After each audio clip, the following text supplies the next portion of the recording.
Hello, everybody. If it's Wednesday, it's Warhammer, and that must mean it's time for another episode of Warhammer Weekly. Joining me, as always, my own foul rain that follows me around. It's Tom. How you doing, buddy? Hello, friends. Also joining us this week, a man we have not had on here for a long time, but I'm very happy to have him back, and I could have, frankly, no one else if we were going to talk about rats. Chris, SkaveninAZ, how you doing, buddy? Good to see you. I'm doing good, my friend. Doing well. Happy to be on here and talk about some disease and pustules tonight. Yes, indeed. We are going to continue on with Skaven. We are going to talk Pestilence, Eshin, and Moulder, which means basically we'll be talking a lot about Pestilence because there's a lot to unpack there. We'll be talking a moderate amount about Moulder because there is some interesting things there. And we'll be spending a brief 7 minutes and 37 seconds on Eshin because because they're getting a whole release later in the year. So there's nothing to talk about now. I don't know that. I'm just ring-a-ding-ding. I'll predict a thing. The ninja rats are coming. Bank on it. That's all I'm saying. All right. But that's all for later in the show. We're going to talk about some allies to Pestilence is an incredibly big, versatile, crazy force. So we'll get into all that. There's going to be so much to do there. And I know, Chris, you have a pretty sizable Pestilence force already ready to put down. I do. I have, 180 painted plague monks, like 20 PCBs, 3 catapult. I got a bunch of stuff. Sure. So you're only like 20 plague monks short of the full net list you need. So you're good. That's great. You're right on where you want to be. Furnace, don't I? I only have one furnace. Don't I need 2? You better just make 2 because who knows where this is going. We'll talk about it. All right. But first, let's get to the news. Tom. News, huh? So we had the Demon Engine this week, which is just 40K stuff. It's more 40K stuff. It's fine. It's very quickly coming that we're going to see the Black Legion. I'm very excited. Can we get back to normal rumor engines, please? Totally. I was just like, okay. And then we have a lot of. I will pause real quick just to say, did you see the picture that got shared on Facebook where somebody was like taunting the Demon Engine and asked him to reveal himself?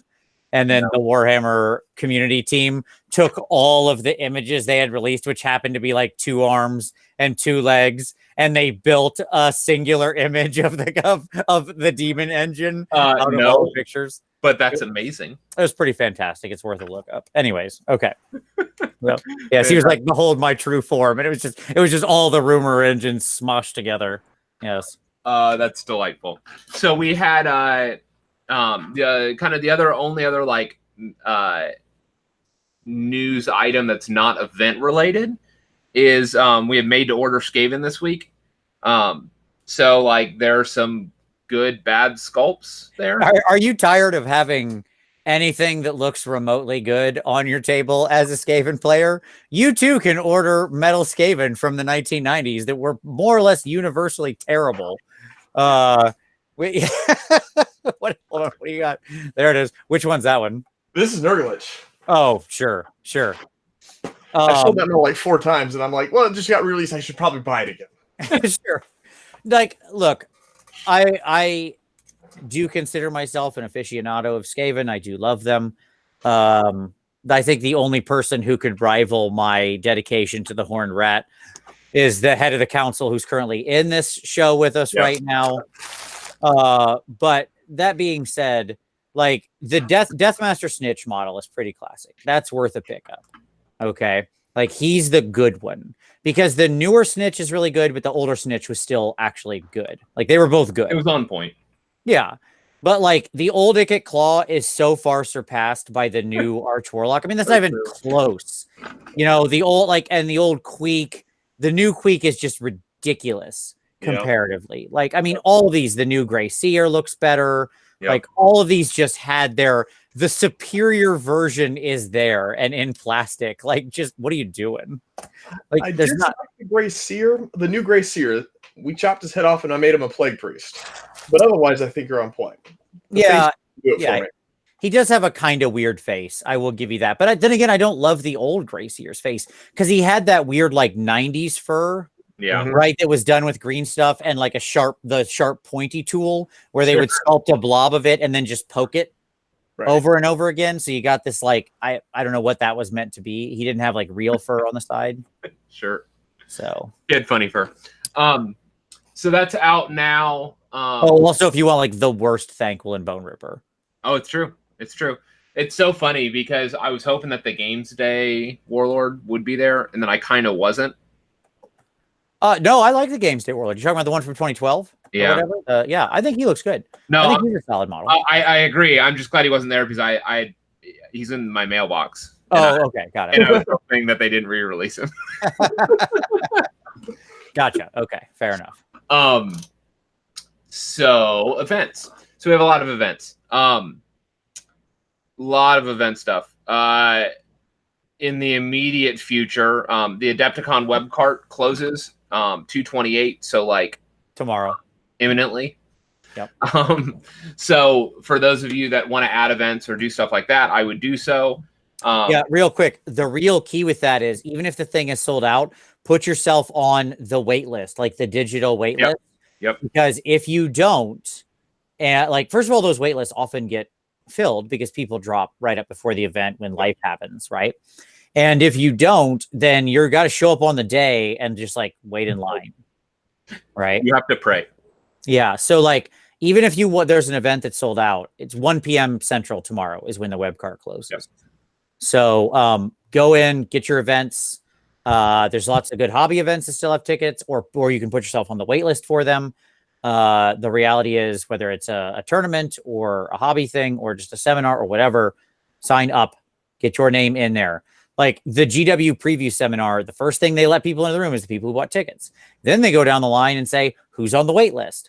And then third, they go to people who don't have either of the two. And by that point, the room can be full. Now it depends like how big of a room they give us. Last year, they did do like the giant auditorium. So who knows? But either way, better safe than sorry. Okay. All right. Sorry, Tom. Just wanted to really. No worries. We had some events this last weekend as well. As you well know, we had Holy Wars. Yeah, man. Which Vince participated in, and we had not Holy Havoc. Then we had the Sheffield Slaughter, which had a nice like 70, 80 person showing. Was won by the UK Master, or maybe the West. What was it? Sorry, it was won by Warhammer TV Dan. Warhammer TV Dan, but just say he's not the UK Master, apparently because there are other UK Masters. So he's like the East Nottingham Master is, I guess, what they determined. Whatever. He's a great player, and this is the second event he's won with Beasts of Chaos. That's with the same list, yes. Yeah. Indeed. And so he took it. Ben Johnson actually beat him, I think, on battle points. But he ended up winning based on he had a ton of like favorite sports votes. And so that pushed him over the top. So congratulations, Dan. That's fantastic. The news of that, there's tons of coverage that's out there already. The big news. Can we take a quick moment to recognize as a community how far we've come? That somebody running a Zinch heavy list could get a bunch of best sports votes. That's a nice guy. Like we've really grown, I think, as a community. In a year. Yeah, in a year that Zinch can actually get good sports votes and it doesn't automatically preclude you. Well, he's not running a Zinch army. That's the difference. I understand. It was largely Zinch models, but nonetheless, I take your meaning. I'm not sure if a year and a half ago somebody showed up with like 30 Skyfires. Right? They would, not that he had 30 Enlightened, but my point is like, it'd be the same response. Yes. No, that's fair. The big news there was that 5 of the 10 lists at Sheffield that were in the top 10 were either Skaven or FEC. Sure. With the army books being out a week.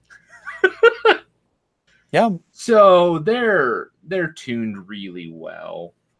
I mean, they're good books. It's like, sure. They're good books and they're being played by people who are probably fairly competent with the armies already because they had them done and ready to go, which tells me they're regular players of the thing. Right. And also nobody else knows what the hell those books are capable of. Like the number of people this weekend who had no idea what FEC did. Like they haven't looked at the book. They haven't bought it yet. They don't know what Gristlegore is. They don't know anything about this. I knew what it was when I lined up against it because I've started looking at it for the show, right? Right. But like most people are like, I'm sorry, what does this do? And they're asking after they've already deployed. And we're starting to get into the movement phase. It's as too they late. charge the general, and they're like, "Excuse me, what? You get to pile in an attack twice? You're dead already. Like, it's too late. It's too late to turn back now. I believe that you're dead, because you are, if you've gone that far into the game. But no, like, it's fine. Like, well, I have lots of thoughts on FEC, but we'll save that for the FEC show. Yeah. Okay. So good for the Skaven. Skaven took, I should point out, Skaven took Holy Wars. Yeah, and it's Skaven Holy Wars. Adam Trunzo, big shout out to the Conquest King with a perfect score. He was running a big bunch of bodies and Warp Seer and a bell and a Hell Pit and just a bunch of fun stuff. And he had the Mousetrap out, and he doing some work. He brought great glory to the Horned Rat. I was very proud of him. He did a great job. Great player. Adam's fantastic, and a great hobbyist as well. Yep. Yes. And then we also have announcements for the Sheffield Slaughter. It's not what you meant. I'm sorry. No, for the Midwest Meltdown. There you go. Domus announced it is July 26th to 28th, 80 players, Bloomington, Illinois. You can at Domus or Midwest Meltdown on Twitter for more info. It will have a strong emphasis on both competitive play and on hobby. So there'll be a lot of both awards, they said. I'll link Domus's Twitter so you can follow him there. Midwest Meltdowns on Facebook. You can go follow that. It's going to be a really, really great tournament. Domus is an awesome guy. He puts he is really pushing the number of awards in this show because in this tournament, because he wants to really push both competitive play and a high level of hobby and reward, sort of everybody who's coming there for whatever reason they're coming for, so that everybody has a chance, is competing at something, and has a lot of fun. So I expect it to be a really, really great tournament. So I've been trying to figure out how I can get there. It's the week before Gen Con, if you want to place this in terms of other events. I think it's our marathon week too. That would be a problem if it isn't. We need to decide on that. That's a different discussion, probably not for the air, but that's fine. And no, Tom and I aren't running a marathon. I run only when chased. But this is like a D&D 4-day marathon. That's fine. Okay. So at any rate, check it out. It's going to be an amazing tournament. Tom, this would be where you start talking again. I'm thinking. Sure. The GW Citadel announced their big event. Like the let me see if I can find it. It just dawned on me as we're sitting here. Like the Warhammer Citadel in Dallas they're doing their big the US championship stuff. Like they're and they've announced Heat 1. Sure. And I think it only has room for 30 people. It's going to take a little while to build. That's fine. It's in, Dallas, Grapevine, whatever you want to say, in that area, right? So, I am interested to see what becomes of it and how. Match play, Age of Sigmar and Warhammer Heat 1.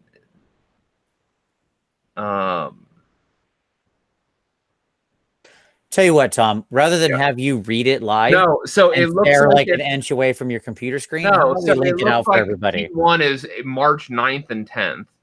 Okay. So next weekend, basically. Next weekend, which is sold out already. Mm-hmm. And then Heat 2 is June 8th and 9th.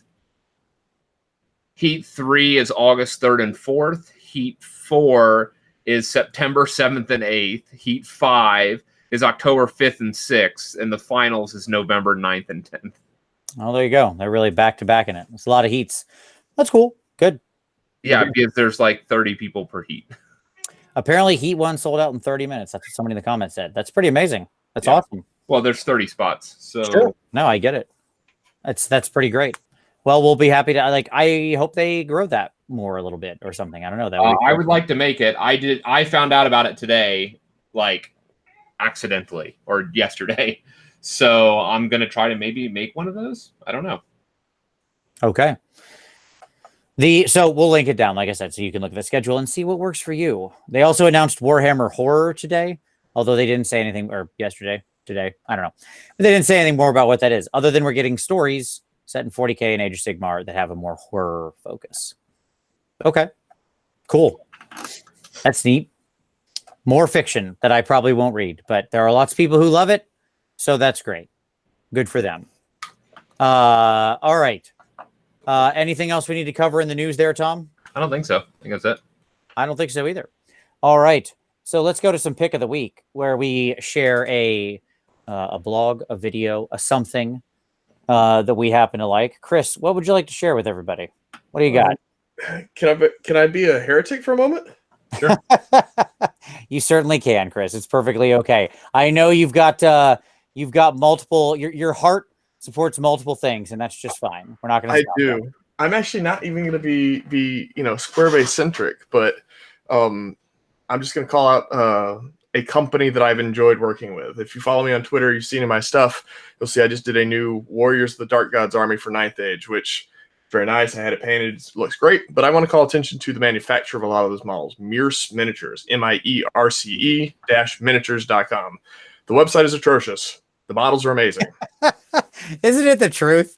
They have such great models and like the worst web design. It's like I've seen GeoCities sites from the 90s that are better. It's shocking, but their models are gorgeous. I mean, the one I'll call attention to, if you let me find it real fast, is the one where they've had a mammoth for a long time. Yep. That has been just amazing looking, and then they just decided this past week to go ahead and just upgrade, because now they've added it so it's got a giant howdah on the back of it, and they're going to release it here over the next few months, and it looks absolutely stellar. And so if you're looking for a Chaos Mammoth or anything else, I went with all the Fireborn and Gwaelod models for my Dragon Ogre type models, and they look just, again, heretic, way better than James Workshop Dragon Ogres. Go check them out. I don't think that's actually an incorrect statement. I've liked those way better than GW's Dragon Ogres. Honestly, I've never liked GW's Dragon Ogres. Like, I was looking, it's so funny you say that, because like when I thought about doing that army, I was looking at the exact Mierce miniatures you're talking about. I was like, if I ever did this, these would be the ones I want to use. Right. So I'm on board. Yeah, they're great. 100%. All right. Cool. Very good. Okay. There's nothing heretical about that at all. Like, I love Mierce. So no issue with that. It's I have lots of minis in my army that aren't my armies that aren't necessarily GW. There we are. Tom, what do you got? Yeah, so I want to promote AOS Shorts, friend of the show. It's a great website. He featured a post by our blanking on his name. Words are hard. How about you just keep talking about the post? Yeah. Anyways, the individual who took to CanCon, Alex Crone. Sorry, there you go. Took to CanCon and finished 5-1 with KO. And did a huge article, like a 2,000-word article, like a not so short AOS Shorts article on KO, on all things KO. And so just kudos to him. It's a fantastic article, and I would highly recommend it. What's really good about the article is it's actually written for every level of player who might be thinking about KO. Yep. Right. Because it's sort of a one-stop shop of like, hey, person who thinks this army looks cool and might want to play it. I agree with you. I play it and I think it looks awesome, but there's a lot you need to know before you get into this army. Like that book, throw that out. I mean, or just rip out all the war scroll pages, right? Like he takes you through like the units and things that have changed and how to sort of apply, how to sort of apply the elements of the army as best as you can. You've got a very distinct, specific way you need to play with that force because it is kind of limited right now. But if you play it in that way, you can be successful. It's a really great article. So yeah, I'll link it down below. Great pick. My shout out is going to be for our buddy, the Terrain Tutor. who actually made a really cool video I liked a lot about doing icy terrain. I don't see this a lot. Like people, every so often I'll see like at tournaments, people have an icy table, like a winter table. And he actually did a really nice, pretty reasonably short tutorial for him. It's like 25 minutes because he really does go into great detail about doing ice terrain, like using realistic ice colors and how to make the terrain on your board look cool and snowy and frosty. I love all of his snow stuff. He always does really great stuff with like like icy winter conditions. He did an awesome like winter fortress display board a while back. That I also talked about, but this is really good. If you're looking for other additional ways to spice up your board beyond just the traditional, forests or hills or stuff like that, I thought this is a neat take. I'd love to see some more people with like ice boards and fire boards and stuff like that. So check it out.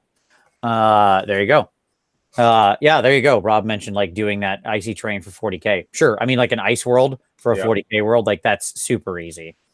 And there's not a nicer, more enthusiastic man in the hobby than the terrain tutor, obviously. So, all right. So pick of the week. Let's talk about some hobby time. Now, Chris, you're famously not a hobbyist. You're a requisitioner, but you mentioned you just got back some stuff, right? You just got back a whole big like Warriors Army, right? I did a very big Warriors Army. Well, is any Warriors Army very big? Well, a fair point. Yeah, a sizable force. I've got. What did I do? I did a whole bunch of stuff for that army that's on my YouTube channel. I don't have pictures saved on my computer anywhere, I don't think. But Mirrors, like I talked about, I did a ton of the Fireborn and Gwaelod stuff and the bigger ones.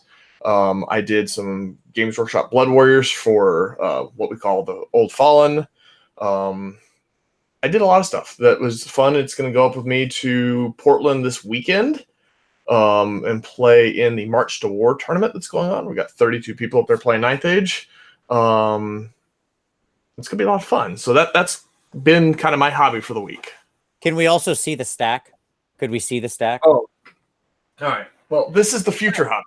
I mean, look, buying is hobby. If it wasn't, Tom would never do anything. He would barely be a hobbyist. So hey, this is the stack of stuff to be painted. All stuff we're going to be talking about tonight. There you go. That's that. You want the other stack. I mean, the real hobby stuff. That's all back there. That's my 6 shelving units of stuff to sell on eBay eventually. Yep. Sure. I love that stack. You've like, I've really been questioning, like I've got a lot I need to hobby up to get ready for like Warhammer Fest and stuff like that. In between I'm trying to paint some Skaven. And when I saw you had like the 2 Verminlord boxes, I was like, oh man, I really need to I need a new Verminlord. I need 3 new Verminlords. Like I really want to I just, like you mentioned having one of all of them. And I was like, that's the right answer. It's just the right answer. How can I call myself, a member of the Horde if I don't have one of every Verminlord? It feels like I'm a poser at that point. It was very hard not to tell Ministop to throw the 5th one in the box when he shipped me the War Scroll cards and the dice and Nurglich and all that. I had to resist because I'm like, I already have 2 that aren't painted yet. I don't need to buy the 3rd to sit on my shelf until I get them all done. We can wait. Sure. Yeah, that'll have to be a project. I got to get through the rest of my additional Scryer stuff first, but then that's gonna. I think I've determined that Skaven will be like this slow thing that I work a rat in between other projects, because painting rats is somehow like it's my happy place, right? Like I've done it so much because I've painted an entire Skaven army like 3 times. So at this point, it might be Stockholm syndrome, I think, is setting in. Tom, what's on your desk, buddy? I was gonna pull up some images and your internet died? And then he decided to have his internet die. That's a really good choice. Choice. How about now? There you go. We can see you now, Tom. Okay.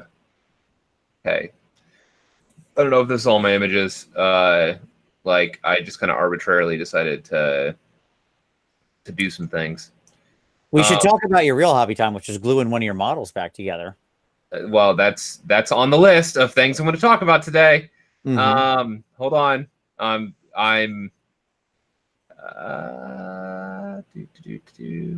Gonna bump this down here. Sorry, I have an order that I want to go through these. And oh no, I understand. You're really killing it tonight, by the way, with the content on point. You know, I want to drag. I want to. Do you need a Snickers right now, Tom? Like, what's like? Build the Snap it up here, dude. suspense. Build the suspense. Okay, so it was a very productive hobby week for me. Because I last Thursday after the show, in the morning immediately after the show, my son dumped a cup of coffee on my laptop. So I was computerless this last week, so that happened. And so a consequence of that is that where are you guys? We're right here, Tom. We've never left. Oh, there you go. Okay.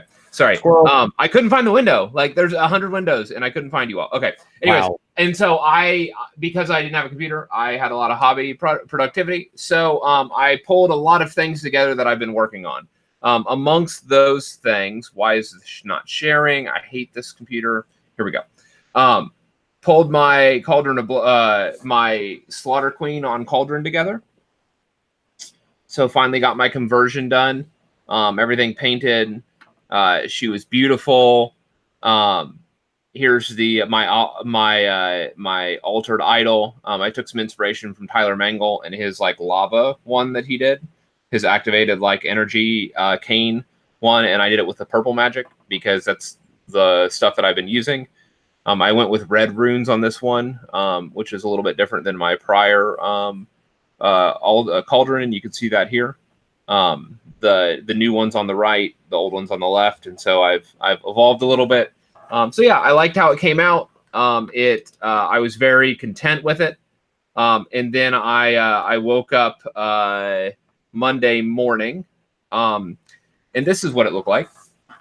Oof. So we got a puppy. And apparently the puppy in the middle of the night came down and cleared off my hobby desk. And so my lamp got knocked over and landed on top of this after this got knocked onto the floor. So I spent some time on Monday repairing this. And I have fixed most of the cracks. I found all 3 pieces of the sword that was shattered, and I have repaired that. Like, I just don't know. I don't even know where to go with it. I mean, I would assume to a crate where you should have your dog, or at least in a closed room. Why are you letting a puppy wander around the house? That's what I. Yeah, well, it was the middle of the night, so like she ate My Little Pony that night, and apparently she came down to my office and ransacked my hobby desk. Anyways, so that won't happen again. Say what? Did the dog survive? The dog did, but it was touch and go there for a couple of minutes. All I'm saying is my dogs have like 3 closed doors in between me and the office at any given point in time.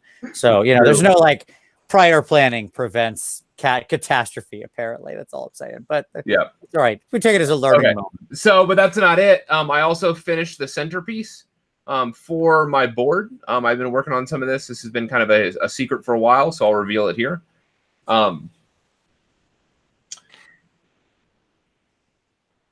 Yeah, it's cool, man. Yeah. It came out nice.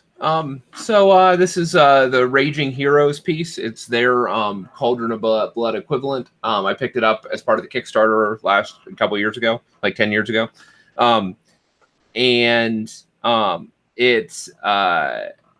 It came together really nicely, is what I would say. I like cut off a bunch, and I'm making it part of a terrain piece because there's a bunch of these trees as well on my board. And so I turned it into a full tree because it wasn't normally a tree. So I turned it into a tree. And then I made it look like it's growing on top of the temple. And I made it and you'll see that when I reveal my full board for Adepticon. So, but yeah, so this came together really nicely, and I was really content with it. So, and she didn't break this because it was on the other table. So I'm glad. Yeah. Thanks. And then I started some other hobby work. Pulled together an Admiral, went back to my Dwarves, put 6 more Endrin Riggers together because, of course, you can't have enough Endrin Riggers. So I'm doing a last-minute push on a bunch of Adepticon models. This is one of them. I'm pulling together, like I said, some more engine riggers, and then I've also started on another larger project. So this is what I've been working on as we've been sitting here. So things are. I didn't think I was going to get all this done before Adepticon, but like the last couple of days have been hyper productive. It looks like I may get all this stuff done for Adepticon. That's awesome, man. You're doing a lot of work there. Yep. There's some weeks in the past, it's so funny where I've been like, what are you hobbying on? You're like, I don't know, man, not much. And this week you're like, all of it, all the hobby. You're like, did you find cocaine this week or something? Is this the first week for you? Look, crack is whack, Tom. Okay? Yeah, it just goes. Yeah, it happens. Sure. Yeah. All right. No, that's great. I'm happy to see you making so much progress, and that stuff all looks really great, Tom. For myself, I finished up my rocket lock from Carrion Empire. That dude was super fun. I'll throw some pictures of him up this weekend. I actually have to fly out like tomorrow morning, and I'll be gone until late Friday night, but I'll get pictures of him up by this weekend. And I've started working on my unit for both sort of Crystal Brush and for Warhammer Fest, which is going to be rats. Little Spike Claws swarm here. He's the first one I've got painted. You know, the other guy, these guys, right? Which these dudes are really cool looking, and I figure, hey, no matter what, this guy's a warlord, right? So that's useful. And that's cool. The rest is just 4 other random rats. But these guys are real fun. I'm liking painting them. It's also been a chance to play around with a new sort of method of painting metallics that's different than how I normally do. So there's just lots of experimentation. There's no reason not to, like, sure, models for competition for 2 of the biggest of the year. Let's just start experimenting with new painting techniques. I see no reason why that would go wrong ever. Seems legit. Yeah, totally. So that's what I'm working on. The rats is back to being painted. I got most of my Slanesh done. Oh, wrong way. Sorry. There they are. Most of my Slanesh done for now that I want to get done. All the other projects I want to do are big conversion projects. So I'll be laying those in. They're all big things. But since it seems I've got some time until the Dark Princess is freed, I'm good. I can take my foot off the gas because I've got everything reformatted and ready to go. So got the nice big force ready. Then I can just add from here. All right. So with that, gentlemen, I think it's time we turn and we talk about some rats, shall we? I'm sorry. I got one of those. I didn't go limited edition. I feel inferior. Yeah, I don't even know what to do with you, Skaven, because like if anybody should have went limited, it should have been you. You gotta look. I have one too. There you go. We all have our books. Okay. So yeah, you gotta like. It's I'm not gonna buy like a nice car or something like that. Like I don't have any need to signal that way. But sure, for the book, absolutely. Okay. So since you did get a chance to do this last week, Chris, give us we'll start out by giving you, a chance to say, what do you think of the book overall? Your sort of 40,000 foot view. You excited? Is it what you hope for? Do you see a lot of potential in the book? That kind of thing. I'm torn. Okay. On one hand, I'm hugely disappointed. All right. Because as we heard Carrion Empire was coming out, I had great visions. You're in the group. The WhatsApp group was lit on fire. And I don't mean like gasoline. I mean like, meltdown fire. Volcanic explosion, yes. There's 15 kits. They could come out with dual kits for this and that. And we get this. And there's one new model. Sure. Yep. And so instead of being able to add to my force and add new Plague Sensor Bearers and new, acolytes and new, I got a book and a few spells, and that's about it. And that's hugely disappointing to me because, as you know, I'm a huge Skaven guy. I've got an AOS points, 14,000 points painted, and have a stack more to do. Yep. But on the other hand, you are truly one of the few people I know who has more points than me. Because I've only got 9,200 now. So there you go. And that's not counting like Archeon and all the stuff that I added on to be an ally that I can't use anymore, but that's okay. But then I got the book, and I started looking through the book. And as you guys know, Age of Sigmar is not my primary game, but I do follow it and I play it occasionally. And I got excited about the book because there's a lot of cool stuff in here. There's a lot of things you can do with it. Yep. There's a lot of ways to, if not make an 8th edition type feel army, which is a lot of people's, frustrations at the beginning. I think there's a lot of things that you can still do with this book that will satisfy the true Skaven player. And I think that's the thing to take from this, that if you're a true Skaven player, if you love the little Ratman like me and Vince do, then there's a lot in here that you will find and love. If you're just somebody that wanted, something to play around with and use what few collection you had, and that may not do it for you. But if you have the models, which we're going to talk about a lot here shortly, I think that there's a lot in here for you to do and have a lot of fun with, and it'll win a considerable amount of games with. Yeah, I agree. I agree on both counts. Obviously, I would have loved to see some of the model range refreshed. Like, there's no doubt that some of this, it's funny because I made a topic of the week and kind of talked about Skaven, and I said, the most ironic part about the Skaven release to me is that we're right back where we were a while ago when you and I were talking about how, like, Skaven are not the right starter army.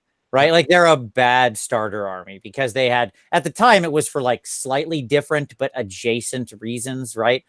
They had very complex rules interactions, like an old book, 9-page FAQ, just like all this crazy stuff from back in the day when we were playing in 8th edition, right?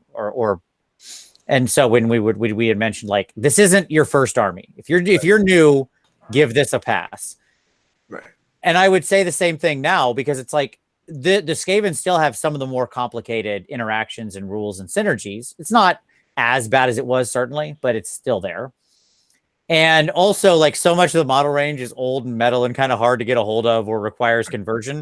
It's like a great third army, right? It's like your perfect third army. Right. You will break, if you're a brand new painter and you've got fire for the hobby that reaches to the sun, and you pick up and go, I'm going to paint 200 Plague Monks. You are going to burn yourself out real fast and give it up and sell it on eBay. It's not the right thing for you. This is a labor of love army. This is something you do over years. You don't do this. You don't do this in one sitting. You cannot do a Tom and pull it in a month for Adepticon. I don't know what you're talking about. Doesn't work, Tom. Yeah, I agree. Like, Skaven is sort of an all-in type of thing, right? Like, you've got to make, like, when you give yourself over and become a follower of the Horned Rat, you're all in, because it is not unreasonable, right? Like, this is some pretty reasonable numbers. Conservatively, you could need to paint 300 regular battle line infantry rats for this army. Like, let's go with a conservative number and say like 80 to 120 clan rats, or 80 clan rats and 40 storm vermin, some kind of mix like that. And then, like, so that's 120 to 160, and then like some number of 120 to 180 or more Plague Monks. Yep. Right. Counting giant rats if you want to use that trick, or night runners if you want the movement buffs or anything like that. That's 2 factions. For the record, I have 210 clan rats, and I'm thinking 140, 160 Plague Monks. Yeah. This is Skaven talk, where people just like talk about how many, it's like people who suffered through a war or something, right? You're like, well, how many clan rats did you do? Or how many, that's the sort of demarcation line. Yeah. And you get, go Tom. No, I'm thinking about like a Skaven army with like 12 models. Like some sword fiends, some doom wheels. You are a Johnny come lately. You are a bandwagon fan. I'm okay with that.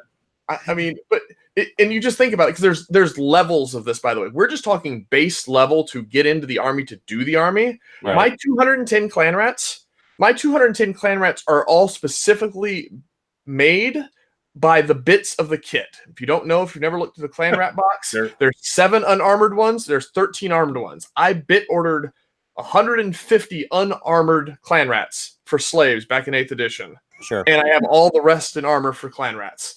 There's levels of insanity here, and you're going to go down the rabbit hole tonight, folks. Sure. The naked rat with the chains on is my particular favorite out of that box set. He was always the winner. At any rate, yes. So I agree with all that. The other thing I'll say that I didn't mention last week is that it's funny because so those, like, I started playing Skaven in basically 5th edition, which I think I think your time is pretty much around there too, Chris, right? Right. Sad army. Yep, exactly. And so what has amused me about this is that, like, over time, Skaven have had sort of different win conditions, but the same overall theme. I was kind of thinking about this as I was discussing Skaven this weekend with people. And that is to say, like, what has defined Skaven throughout their history, going all the way back to what I first remember, was that, like, you generally, the plan was you swamp them with bodies you don't care about. Now, what swamping meant was much different in, like, 5th edition than what it meant in 8th edition, right? Like, if you had like 2 units of 40 on the board in 5th edition, oh my God, it was insane. It was insane numbers you were dealing with there, right? Where, like, units of 10 and 20 were pretty regular. But, like, and then, but it's always been like you swamp them with bodies that don't matter, that are there to die, while you kill them with something else, right? Like, sometimes that was like combo charge melee, hard hitting stuff. Sometimes in the history it's been shooting, right? And your bodies are just there to hold them off from your good shooting pieces. There's, you're running doom wheels up the side to, like, charge down their line, like, whatever, right? Like, while you or lightning cannons that can rip through buildings and ignore line of sight and everything, like all the wonderful cheating we've done throughout our history, right? And it amuses me because this book actually has builds that speak to sort of each moment in Skaven history. It's like the greatest hits. You can build an army to do all of those different things, right? Depending on how you want to do it. So I thought that was really interesting. Yes, as someone just pointed out, 5th edition swamped 25 clan rats. Yeah, oh my God, so many. I remember I once put an army on the table in 5th edition that had 75. It was like, you remember how fear used to make people auto break? Right.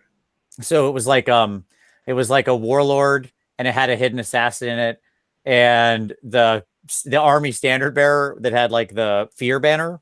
And so the whole idea was, if you're fear causing and you outnumber the enemy, they broke automatically, right?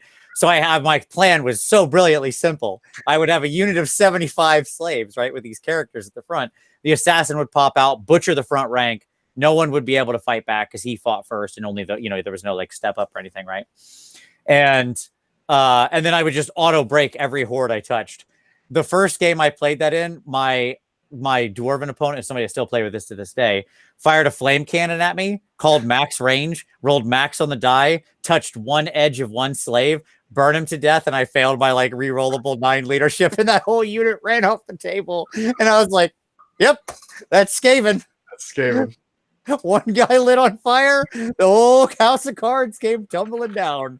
Boom! Everybody was, and because I attacked that with, like, every character, I just had nothing left. Oh, good times with Skaven. All right, so anyway, okay, so I thought about that story for a while. That makes me laugh. All right, so let's get into these particular items. So shall we start with the simplest one first? Yeah. Okay. Let's start with Eshin. To me, Eshin, it's funny because you and I have the ongoing joke about monkey rats, right, Chris? Yes. The rats that I initially fell in love with were those 90s monkey-faced rats, right? They have those their faces don't really look like rats. Not really. Like, they're rat-esque. They're like some kind of weird monkey hybrid. They're like some Island of Dr. Moreau experiment gone wrong, right? And the main troop of Eshin is still that kit.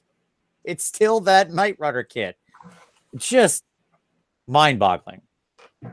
So our units here are basically for Eshin are our Night Runners, our Gutter Runners, our Death Master or Assassin, whatever you want to call him, and the Vermin Lord, the associated Eshin Vermin Lord, the Deceiver, who I do hold in, I think, is aces.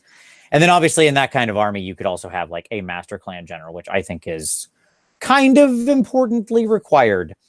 But what's cool about an Eshin army is I think they have some really, really interesting command traits and magic items. So shall we talk about some of these? Let's start with the sort of leadership stuff, command traits. and artifacts. So we got the shadowy masteries for Eshin heroes. And I think these are actually some of the best in the book. It's just a shame they have to go on Eshin heroes. Okay. So as usual with command traits, the first 3 are the same for everybody. So we're just to refresh everybody. You've got the Malevolent, which no one's ever going to take because it's terrible. You've got Verminous Valor, which is the 4-up ward / 5-up ward if you're a monster, which is pretty good. And you got Savage Overlord, which is the bravery buff. Great. Cool. Same for every clan. Never changes. All right. Unrivaled Killer. You can reroll hit rolls for attacks made by this general that target the enemy hero chosen for the Masters of Murder battle trait. Dumb, never taken it. No, I'm not taking a command trait to reroll attacks against one hero that my guy may or may not ever be able to attack. And especially not when we've got these other 2 that I think are both real interesting. So option number 1, Shadow Master. This thing is sweet. So, Chris, I'm sure you remember how Deathmaster Snitch used to work, where you could just like walk out in plain sight and not be targeted. Right. It's this. While this general is within 1 inch of a terrain feature, this general is not visible to enemy models where they are more than 6 inches from the general. Woof. I love that on a Deceiver so much. I know he's always -2 to hit, but why not just be, it's better than -2 to hit? Can't be hit. Yeah. Can't be targeted. And then incredible agility as your general can fly. There's a surprising lack of flight in Skaven, always has been. So cool. He's Spider-Man, I guess. I don't know. What do you like out of here? What's your hot pick here, Chris? I have to like the fact that you just can't pick him out. I mean, what we'll get into a little bit later with the ability to just skitter across the board and then just be like, here I am. I'm 9 inches away from you. I'm in a piece of terrain. You can't do anything unless you turn around and come right up close to me. And then what are you going to do about it? Because I'm still 9 to hit, and even then. So come at me. I dare you to come right up at me. Right. Yeah, I agree. That's such a potent ability, right? Like to just be the fact that you're not visible also means not just you're not targetable by shooting, but at the same time, like their hero phase where they cast spells is going to happen before movement. Like theoretically, they could move up and then shoot at -2. But most, not all, but most spells require line of sight as well, right? So you just became immune to magic, and like they have no chance in most cases to move to bring you into range. That's incredible. I mean, it's perfect for an assassin to just come up. It's real. As you said, back to Sketch. The idea that you can simply put yourself where you want, go after the target you need to kill, and there's not much they can do about it. Just screams assassin to me, and I'm with you. I think it's very powerful, and I think it's very flavorful as well. I agree. And somebody just mentioned one of the sort of tricks that I wanted to talk about here that I think is pretty sexy. So if you're playing in a game that has an objective that is, say, within 9 inches of the edge of the battlefield, you can put one of your gnaw holes, which is a terrain feature, at the edge of its 8-inch line, right? Yep. And then your guy can go sit on that objective and be untargetable unless they walk over there and punch him off of it, right? Which is pretty awesome. Like they can't shoot him off of that objective. I dig that a lot. And obviously this could go on the Deceiver, could go on a regular Deathmaster, all this stuff. So, there you go. So good.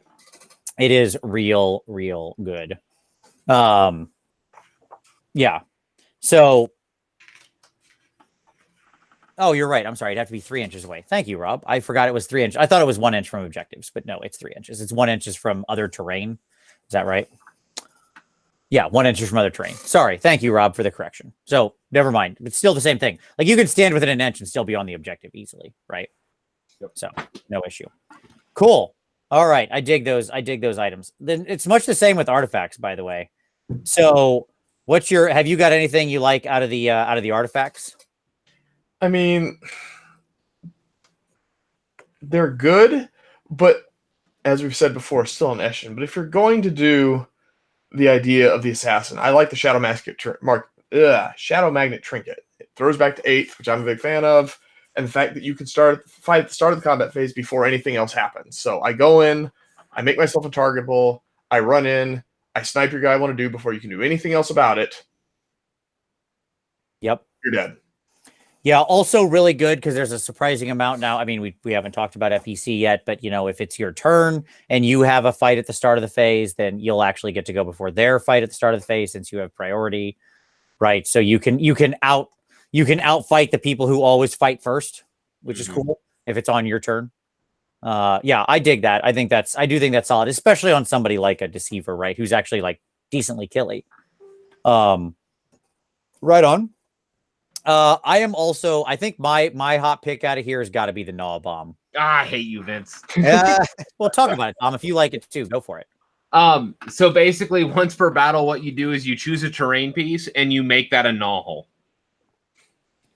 within 6 inches of the bearer. And say like the terrain piece you're standing beside, that you can't be targeted off of, because you're invisible. Yeah, sure. And you're like, I need to teleport some allies in. Boom. Yep. And you're like, is that a loon shrine in your backfield? Awesome. Looks like a bunch of rats just infested the loon shrine. Here come the clan rats. I mean, like it just goes on, like, or the Ideneth ships, or the forests, or the surprise rats. Like,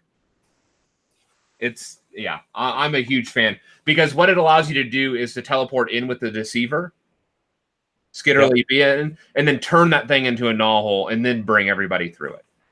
Yeah, and what's really interesting about turning, so like when you bring a unit through the gnaw hole, right? Yep. You have to set the whole unit up wholly within 6 inches of the gnaw hole. Right. Okay. Which can admittedly sometimes be, and 9 inches away from an enemy. Yeah. Which can admittedly sometimes be tricky when we're dealing with like the larger 40 packs of units or stuff like that, right? If we've got these big giant units. Unless it's a Citadel, unless it's a Sylvaneth Wildwood, which is 3 tree bases. Right, sure. Like you can, like, being able to be, first of all, turning a Citadel turning those dumb Sylvaneth Wildwoods into a gnaw hole is awesome. And teleporting your rats into their wood. Okay. And making it deadly for them. So that's cool. For that turn, like until your next hero phase, obviously. You only need one turn. Yes, it's one full turn. It stays in gnaw hole. The interesting part about it being the size of these other terrain features, like you mentioned the Loon Shrine, right? The Loon Shrine's freaking huge. It is. By turning that into a gnaw hole and it absorbing those rules, you suddenly have so much more space for activities. It's so true. Right? Like it becomes much easier to fit these giant blocks of rats that suddenly show up. So yeah, I dig the heck out of that. Absolutely. Shall we talk about the 3 fangs for a moment, just because it's a very interesting item? Sure. All right. So once per battle, at the start of your shooting phase, you pick an enemy hero within 6 inches. Okay. So we got to be close. Check. And you roll 3 dice. If all 3 rolls are 3+, and the combined value of the 3 dice is greater than the enemy model's wounds characteristic, the enemy model is slain. First of all, it's an insta-kill. Your actual percentage chance of this is like a little less than 30% to roll 3+ on 3 dice, right? Yeah. And obviously it has to be a minimum of 9. So if you were targeting like an 8 wound or less hero, you are going to auto kill them, right? Like if you've satisfied the 3 3s rule, they're dead. My God, what a ridiculously short range item, right? Like you've got to get up there. But it is funny to me. Not worth a magic item choice for a 30% chance to do something once per battle. If that was like every round I could pop a crack at it, sure, I'd take it. But yeah, not once for like 28% something, I think, or whatever. Somewhere like that. 28, 29%. But it's funny. It is very funny. You can... Oh, go ahead. Go ahead, Chris. It's kind of like your old brass orb or whatever. If you need that one get out of jail card where I can't kill this guy any other way, let me take a chance on this and see if maybe I can snipe him with this when I pop that guy over, pop the assassin over and drop this on him. Can I roll 3 3+ on that 8 wound, 10 wound hero? You know, that sort of thing. Yep. I will say statistically, this is about like, because the brass orb's still in there and it's garbage, but like this has about almost double the chance of working of the brass orb. So if you're going to take one of these 2 ridiculous insta-slain items, this is probably your better choice. It's harder to get like giant heroes. The brass orb, if it hits on a 6, will just like insta-give even, you know, whatever the giant model is, 18, 20 wound model.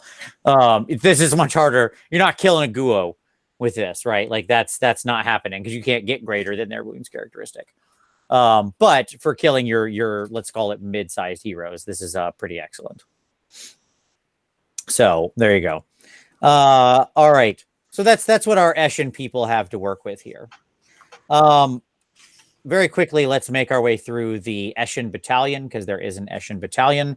If you were going to run like an Eshin army, I have no idea why you wouldn't take this battalion. Right? I mean, you would, right? Like, you just would. You'll have everything.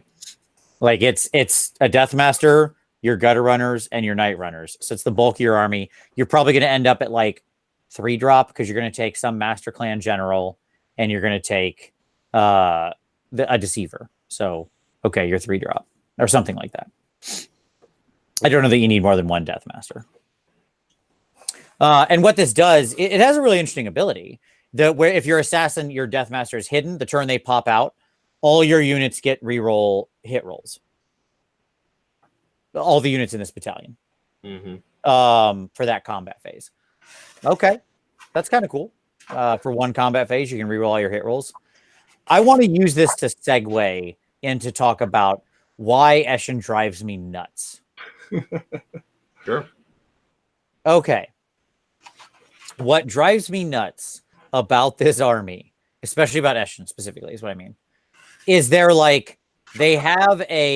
they've got a crisis of split personality. Okay. When we look at the battalion, it says reroll hit rolls in the combat phase, right? That's what we get out of this. Yes. Yep. Okay. Cool. If we go back to our sort of, base Eshin ability, right? It's only heroes and it's wound rolls. Okay, so that's cool. So like if I was attacking those heroes, I would get to re-roll hit and wound rolls. Right. But only in the combat phase for both. But all right, that's something. Then I look at the Deceiver, right? And guess what? I'm like, okay, he lets me re-roll wound rolls for all of my models around him, but not just when I'm targeting the heroes, when I'm targeting anybody. Okay, so that's kind of some overlap. And then I go to the units, and all the units now want to all have special abilities around shooting. Every one of them. They're all shooting bonused, right? Like none of these guys are melee fighters, at least if you were to judge based on their special abilities, right? Yeah. Every one of these morons is like, if they're with their throwing stars on a 6, they get 2 hits. And they can all run and shoot. And okay, cool. Everything here says shooting. Some of this stuff that I mentioned works in the combat phase. Some works on everything. Right. And none of these guys have relevant bonuses in melee. None of them look like a melee force. What's your melee fighters here? Oh, and the shooting weapon they have, even your elite troops wound on a 5. What is going on in this force? How are they not just 4s and 4s with their throwing stars? That's not a great stat line. Not at all. Did we need the goblin stat line here? I'm mystified by the decisions here around Eshin. They don't want you to buy those models. Because we're getting a new release refresh later in the year. I agree.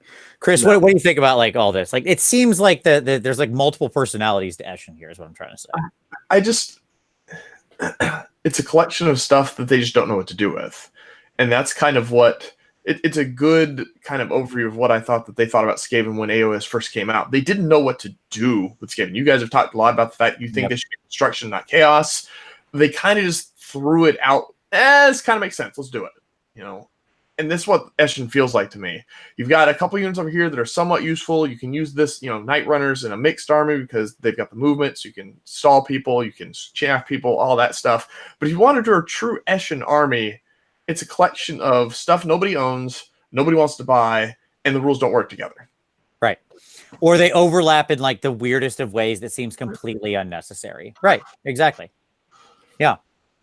I do not get the construction of this force at all. Not even a little. Yeah. How many of these armies are left in Age of Sigmar at this point? This is my lack of knowledge coming through, but the type of army that has 4 units. Enough. I don't there's still some danglers, especially amongst Order, but of the book armies, there's no there's I guess Beasts has some smaller number stuff because the Dragon Ogre stuff, but that integrates much more easily. Right. Like the trick here is that if you want the Night Runners and Gutter Runners as battle line, you have to be 100% Eshin other than your Master Clan General. That's it. Right. I can't bring in like some Jezzails or something. Right. Whereas in Beasts, I could just like have some Dragon Ogres and they'll get their lightning, charge up ability or whatever, and so on and so forth. And I can turn them on as battle line through different choices, like through general choice and stuff like that. Right. Whereas here, it's kind of the opposite. Yeah, it seems like a really missed opportunity, to be honest. Just with regard to like the tech we had developed up until this point is if you have X as general, then these become battle line. And now it's like they went so hard into this like mono clan stuff that it makes a lot of some of those units very unusable without doing like general Skaven. Yeah, I mean, the thing about this army, that especially like Eshin, this faction to me, is also like it has none of the rest of the army's strengths, right? Like, yeah, it's got a bunch of, I suppose, cheapish bodies. So, all right, fair enough. That is one of the strengths of Skaven. Like, Night Runners are pretty cheap. They're pretty garbage, right? Because they have a 1 inch, farther move. But there's no like getting to a 5-up save or something like you can do with your clan rats. There's no retreat and then recharge, right? Like you can do with your clan rats. And for the same 40 of them, there are 80 more points you're paying for that shooting attack and 1 inch of move. Yeah. That's not nothing. Hefty. Yeah, you might say. Like I don't know the world where I look at Night Runners and go, yeah, sure, I'll take 40 of these for 280, and that's a good investment on dudes who are Bravery 4, and where in an all Eshin force you have very little ability to make them battle shock immune. Like to me, you have to have the Master Clan General because I've got to have either the Warp Seer or a Bell or something that's going to broadcast. Or yeah, well the problem is if I take both, then I'm not Eshin anymore, right? I lose them as battle line. I can only have one to keep them all. That's it has to be your general. In order to maintain mono clan. Yeah. Sorry, I was thinking of the Bell spell, but yeah, no, I hear you. Because like the only way I get it is their sort of battle shock immunity. Other than that, these dudes, if they get touched, they're out. They're bouncing. Night Runners will run in droves outside of a battle shock immunity, right? Yeah. So now the funny part is I think these guys actually work really well as interesting additions in lots of mixed forces. Right, like you mentioned it, Chris. The Night Runners as like screens that can go, even though they changed it from their move to 2d6 inches. I don't care. It still solves what I needed to solve, right? Which is to push out into the battlefield pre-game to like stop, FEC terrorgeists from coming, kumquats as they're now called, from coming in and getting me, to just push out the line to stop alpha strikes in general. That's pretty cool. That's a great use of those dudes because they're there to die. Who cares? Sure. I mean, that was the discussion back when Murder Host was the thing, right? Is use the Night Runners to run out there and slow them down so they can't get to what you need to, so you get the round of shooting, the round of magic you need to thin the ranks down. And they're great at doing that, but not much else. Yeah, You're not going to take 40 of them for that. Never. No, that's like 1 or 2 tenors. Gutter Runners, much the same story. Like. They're actually interesting in a mixed force where they're kind of coming on from maybe like the opposite side of your gnaw hole that you put on their side of the board and like applying pressure to things that are weak shooters sitting in the back or something like that. Mm-hmm. Right. So there is still uses where these guys lever. The Deceiver, I would argue, is, just a standout unit all over the place. I can see him in tons of armies with his dreaded Skitterleap and all sorts of stuff like that. That dude's a house. He's the rock star of this whole thing. All right. Anything else we want to say on Eshin besides we all await the inevitable Night Haunt style release of Clan Eshin when the Ninja Rats will get their own, when they will get their due. Yeah, that probably won't happen, but it'd be neat. You shut your face, Tom. I'm excited for it. All right. Let's talk about some Moulder, because that's what's up next. All right. Chris, how do you feel about, like, what have you classically thought of Clan Moulders? This is like, Clan Moulder is, I think, this has been a low one for me. It's not my least favorite clan. We'll talk about that in a moment. What's been your traditional take on Moulder? Moulder's always been the mercs for hire. We rent out the muscle. We hold there was, I don't remember what it was in the old age, but we have this pass where if you want to come, you have to deal with all the rat ogres and you have to deal with all this stuff, or we'll sell them to you at a ridiculous price, and that's how we keep funding everything. And you never really thought of them as a standalone clan because, you know, in ages old, you had your mixed Skaven, you had your, you know, I'm going to do a sad army, I'm going to do a pestilence army. You had all that traditional thing, and you added on some rat ogres and some giant rats whenever you needed to. Right. But with the End Times 8th edition and Storm Fiends coming out, which we'll get to in a bit, you know, that changed that a little bit. And now with them blossoming with a book, you know, one of my Age of Sigmar games I've played was with a full Moulder force. And right. that was with the fact that you could do brood horrors and that sort of stuff, which, you know, that's a lot of fun. But I've never really thought of it that way, and it's something different and fun in this book. Yeah, this is, I think, an interesting one. Like, there's potential here. The interesting thing about Moulder is that they added this sort of extra division, which I think which was like, it's always been there, but they really put a pin on it, right? This difference between like the fighting beast and like the pack stuff, right?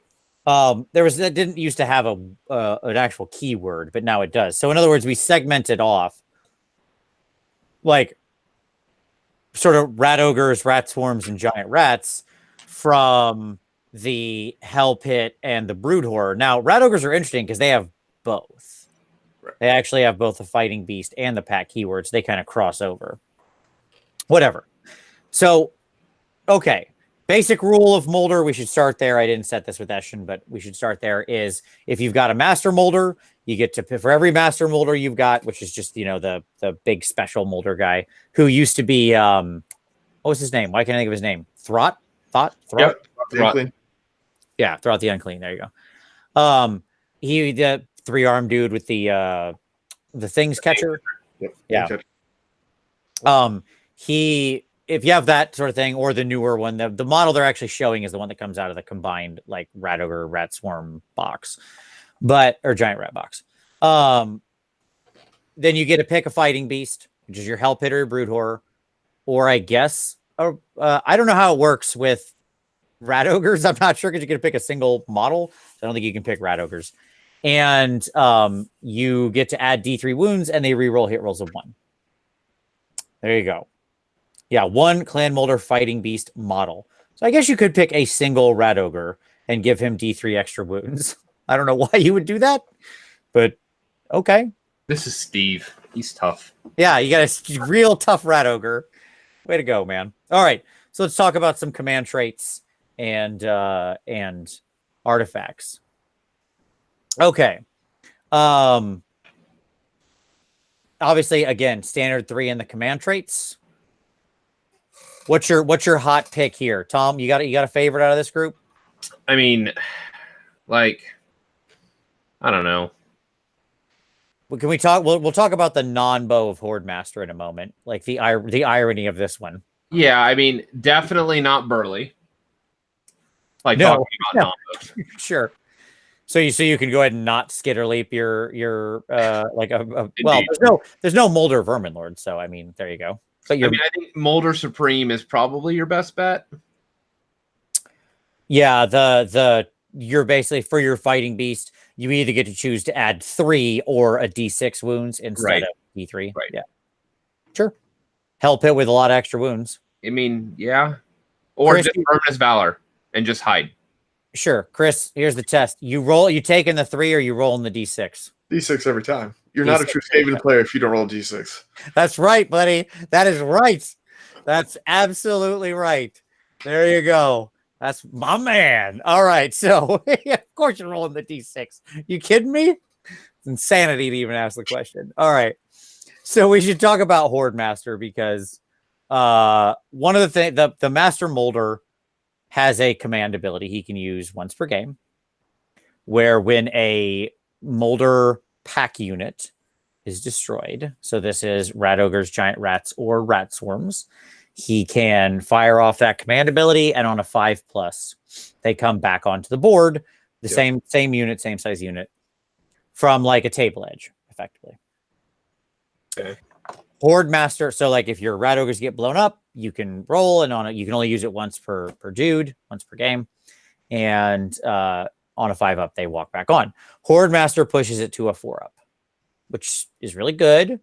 If it wasn't also the exact thing you would take in the battalion, in the Moulder. It's the exact ability of the Moulder Battalion, which I can't decide if that's good or bad.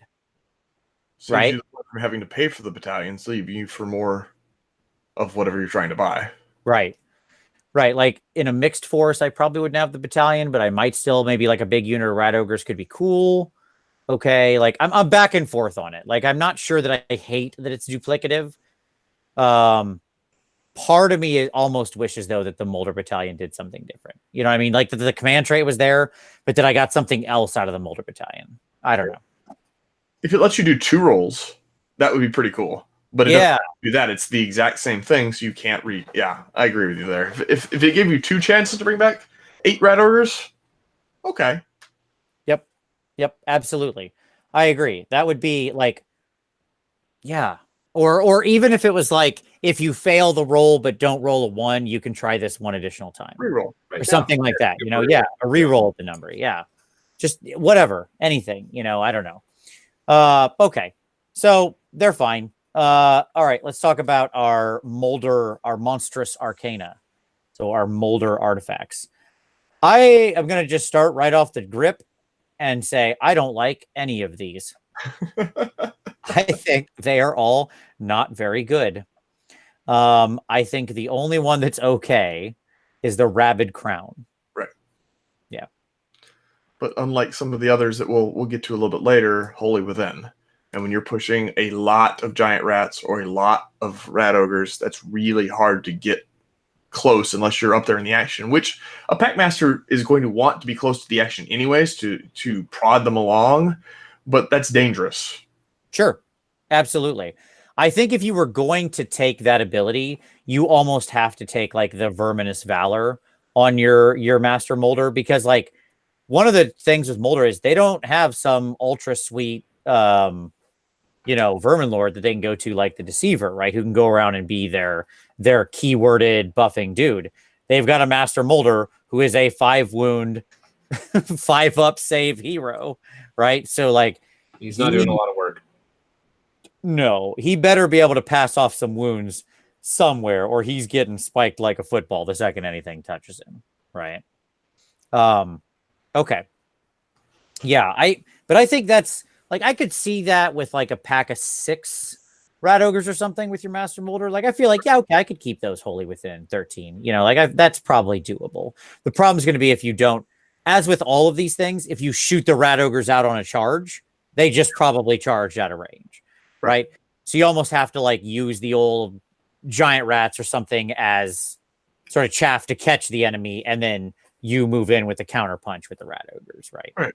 And you're gonna wrap the Moulder with the unit of giant rats so that people can't get to him or shoot him off as easily. So even with that, it's clunky at best. Agreed. Yep, I agree. I think that once again, just like with Eshin, there are some serious like battle shock concerns here for specifically things like the giant rats. Your rat ogres aren't going to be in as big in numbers, but they are still only bravery 5. The difference being that there are a lot of ways to add to like double the bravery of these units. Like if you have packs of Packmasters or a Master Moulder around, then like rat ogre suddenly being bravery 10 is like, okay, that's cool. You know, that's decent enough to where it's hard to picture the rat ogres running, right? But giant rats are bravery 3, doubling that to bravery 6. Who gives a hot crap if you lose? Like those guys have no save. You know what I mean? Doubling their bravery isn't enough. When you dump 12 giant rats out, it's like, well, okay, a lot of more of these dudes are out of here. You know, they're gone in a heartbeat. So, and giant rats did get considerably worse than where they were. They have definitely taken a hit, to say the least. They were very playable before. Sure, the advantage to them now is you can still buy them in tenors. Right. Right. So you can get that 10 for 60 point sort of chaff unit out there. as opposed to, your clan rats that are minimum 20, which is, okay, cool. All right. I don't think there's anything else. Is there any other artifact that anybody wanted to talk about? I think they're all hot garbage. No. Okay. Then let's talk about the battalion and the the units and stuff. I think they have a great battalion. Like, other than the duplicative ability that I mentioned, this is the kind of thing I like to see in my battalions. 1 Master Moulder, 0 to 3 Hell Pits, 1 to 3 Packmaster units, 1 to 4 units of Rat Swarms or Giant Rats, and 1 to 4 units of Rat Ogres. Nice flexibility. Yeah. Super flexible across the board. The only arguable tax is the Packmaster unit, right? Because that's like, I don't know how useful the actual raw Packmasters are anymore, since they became units and not tiny, multi-wound heroes or whatever. But that being said, they're not like, whatever. They're fine. They're not that terrible. I mean, there are worse things in the world. You get 3 of them for 60 points. There's 6 wounds for 60 points. Oh no, my tax is like 60 points. Okay. All right. I think I can handle that. What do you think of this one? Like, could you see this being a viable force, Chris? What do you think about it? I like it from the fact that it really lets you, if you're hard on Moulder, you can customize this to be whatever you want and whatever you think it could be. Unlike some of the ones which are, Eshin, which we just talked about, where you have very limited playability within this. This allows you, if you're hardcore Moulder, like some of the guys in the chat are, to do whatever you want. And Rat Ogres are still pretty good. They're not world beaters, but when you can buff them like you can and do some of the stuff like we'll talk about in a little bit with them, they can be scary. And if you bring a pack of 8 back on the table, there's things that people will have to worry about from this. Yeah. Yeah, that's no small amount of points that just wandered back onto the table, right? I agree. It's pretty good. I mean, even though Rat Ogres are pretty terrible, comparatively, but are they though? Are they terrible, or are they just okay in a book full of really good stuff? I mean, they're okay. All right. I was gonna say, like, I really don't think they're terrible. Okay. Let's talk about some of the units that comprise Moulder. Giant Rats lost their ridiculous, stupid bonus to hit and wound. So now they're just chaff. They get a longer reach when they're in more bodies. Who cares? Their advantage is they're an 8-inch move. They're ultra chaff. They're super duper chaff because they're quite fast and they're cheap as all dirt and they have no save, and who cares? They're literally just there to die. I love how they actually just have the picture of like the spare giant rat from the sprue. Yeah. As the picture in the book, like literally the extra one you cut off of a sprue. Even they're not willing to back that giant rat, the giant rats you get in like the box set where you get like 6 of them or something. They're just owning it. They're like, this is how things are now. Yeah. Right. We know you're never going to buy a box of giant rats. We know you're going to use all the rats we've given you and all the various kits, the Plague Monk kit, the Moulder box, the rat. Just look at this one and like it. I recently went on an adventure, like not long before the Skaven book came out, where I went through all my Skaven bits. Cause like I'm sure, over time, you just like, if you're a longtime Skaven player, you get bits, because Skaven sprues are traditionally like bits heavy. Right. So I had some of them separated, but I also still just had like a giant gallon Ziploc baggie of bits I had never sorted. It was just like, I got tired of it and was just like, nope, scoop. Cause I already had like, how many extra weapon arms and heads and, can you get separated nicely into a tray before you're like, yeah, we're good.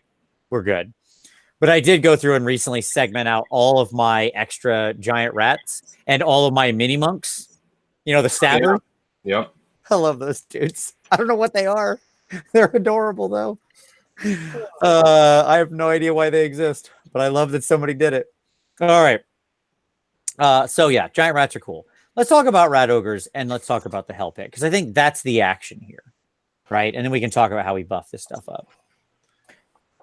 Rat ogres, 4 wounds, 6-inch move, 5-up save, 2 of them for 100 points. So they did get cheaper because they used to be 120. However, now they only have the little warp fire gun on 1 in every 2. Okay, who cares? The warp fire gun was always terrible. And if the hit roll for an attack with their, sort of main weapon is a 6, it's 2 hits instead of 1. 4 attacks on 4s and 3s, neg 1, 2 damage. Okay. I argue they're decent. Decent is I'm coming down strong on decent. I mean, you can't make them much better. If you make them too much better, then the Packmasters become over the top. Right. And with the way that Skaven has always been viewed by GW, you're never going to have them be really good because that would imply they're intelligent, they're skilled, they're something like that. These are raw beasts that have been poked and prodded and turned from nothing into flesh meld creations and loosed upon the enemy. So you're not going to get world beater stats out of these guys. You're not going to get amazing abilities out of these guys. You're going to get a bunch of wounds to push across the table and hope you do some damage with them. And if you don't, you hope they walk back on the table and then hope you do some damage with them. So Right. I think they're in a good place for where they are. Granted, it's not the best monstrous infantry type model in the game, but at the same point in time, they fill a role and they fill something that, other than because we think about Skaven as a whole, almost everything is just raw infantry. There's no flyers, there's no cavalry, you have a couple things in here like this to change your sight lines, as the case may be, and they're okay for what they do. Yeah, I agree, especially when you consider that there's probably going to be Packmasters around, right? It's going to add 1 to their hit rolls. Okay, cool. So now they're on 3s and 3s because they are a pack unit, right? Even Rat Ogres are a pack unit. 3s and 3s, neg 1, 2 damage with the chance to basically, add some extra hits. On average, if you've got a couple of them in there, you're going to get some extra hits. It's not bad. If you've also got the reroll to wound trick, like you could get these guys up into some pretty significant fighting shape, I think. Yeah, I mean, they're decent. Yeah, I think can't come down on anything else but decent. Yes, they're decent. Yeah, which is fair. Good. They're better than they were, because before I would have argued they were bad. But I'll take decent, frankly. Like, decent is still playable, so fair enough. Now, can we talk about the crown jewel of the Moulder Force? How glorious. This guy, the Hell Pit Abomination, the HPA, the A-Bomb, as he's affectionately known, right? This dude was the terror of the tables back in, back in 8th edition. And now I would argue he's back, baby. He's back. I love everything about this dude. I think he is sweet as all get out. All right.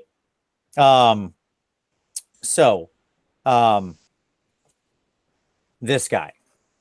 Random move at 2d6. Not great, but it's okay. It's fine. 12 wounds, 5 up save. All right. I hear you. I hear what you're saying. You're saying, Vince, I'm not impressed so far. I agree. But don't worry. Same time, he's got 3 attack profiles. Gnashing Teeth, 6 attacks on 3s and 3s. Rend. I'm sorry, what was the Rend? Oh, neg 3, baby. That's what I'm talking about, for 2 damage each. Right? Then he's got his Flailing Fists, which deprecates, but he starts out with 6 of those on 3s and 3s. Neg 1, 3 damage. And then the good old Avalanche of Flesh.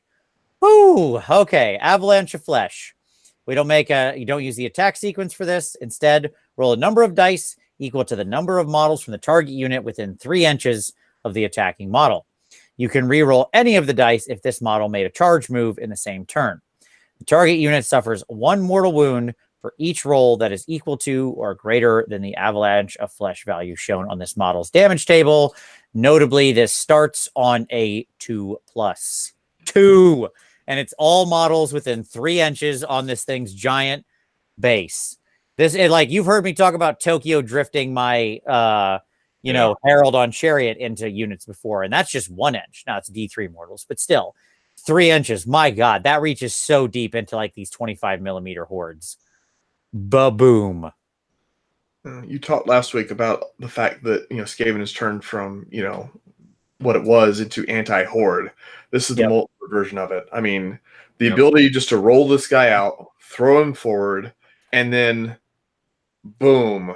Here's my 2+. You don't have a bunch of shooting, or I got to go first, or pop him through whatever. Yep. You'll make somebody cry over this, which is what he used to do, which is what he should do. Yeah.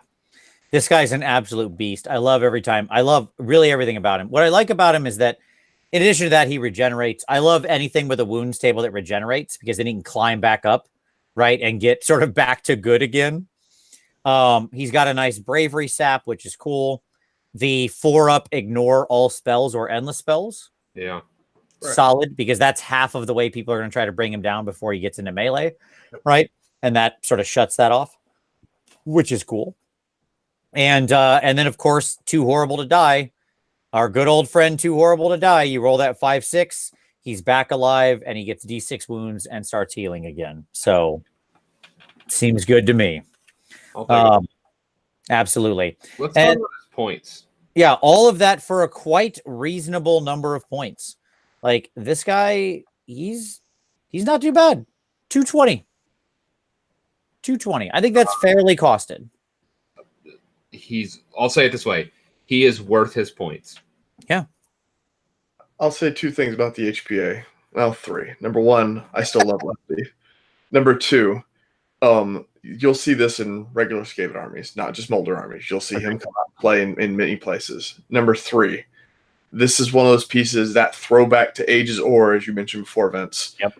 This is the model in 8th edition that people complained about. This is the model that people had nightmares about and bitched about Skaven and complained and said that thing's broke dick, too many rules, it does everything. Oh my gosh, I hate that thing. Yep. And then it stays back up and kills the other half of the army. It's back. It's back. And that's that type of ability to give the other player that experience that everybody hates Skaven experience because of something like the HPA is awesome and a great callback. Agreed. I one of the points I made is that people are going to hate us again, and I'm ready for that. I'm excited for that. Like, I'm ready for people to hate Skaven again.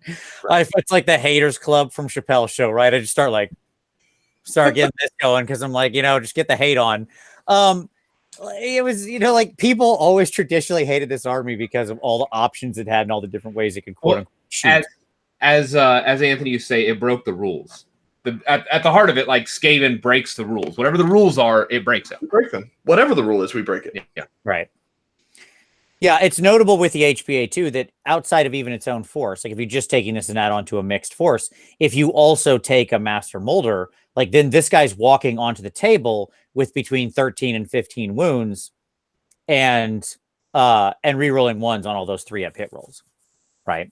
So, I mean, that's a actually pretty darn nice buff right out of the gate. So pretty solid. And the Master Moulder's fine enough. Like if you're going to do that, making this guy cost a total of 320 and then having an extra hero, I don't know that it's a bad thing. Okay, cool. Let's talk about Storm Fiends because we mentioned them a little last week in Scryer. Storm Fiends have themselves in an interesting role in the Moulder force because they do still have the Clan Moulder keyword, right? The difference is they don't have either the pack or the fighting beast keyword, so they can't interact with any of the buffs of the army. But I would argue it's something like Storm Fiends that makes your all Moulder army still more viable, right? Because it diversifies it because it gives you some flexibility, it gives you some reach.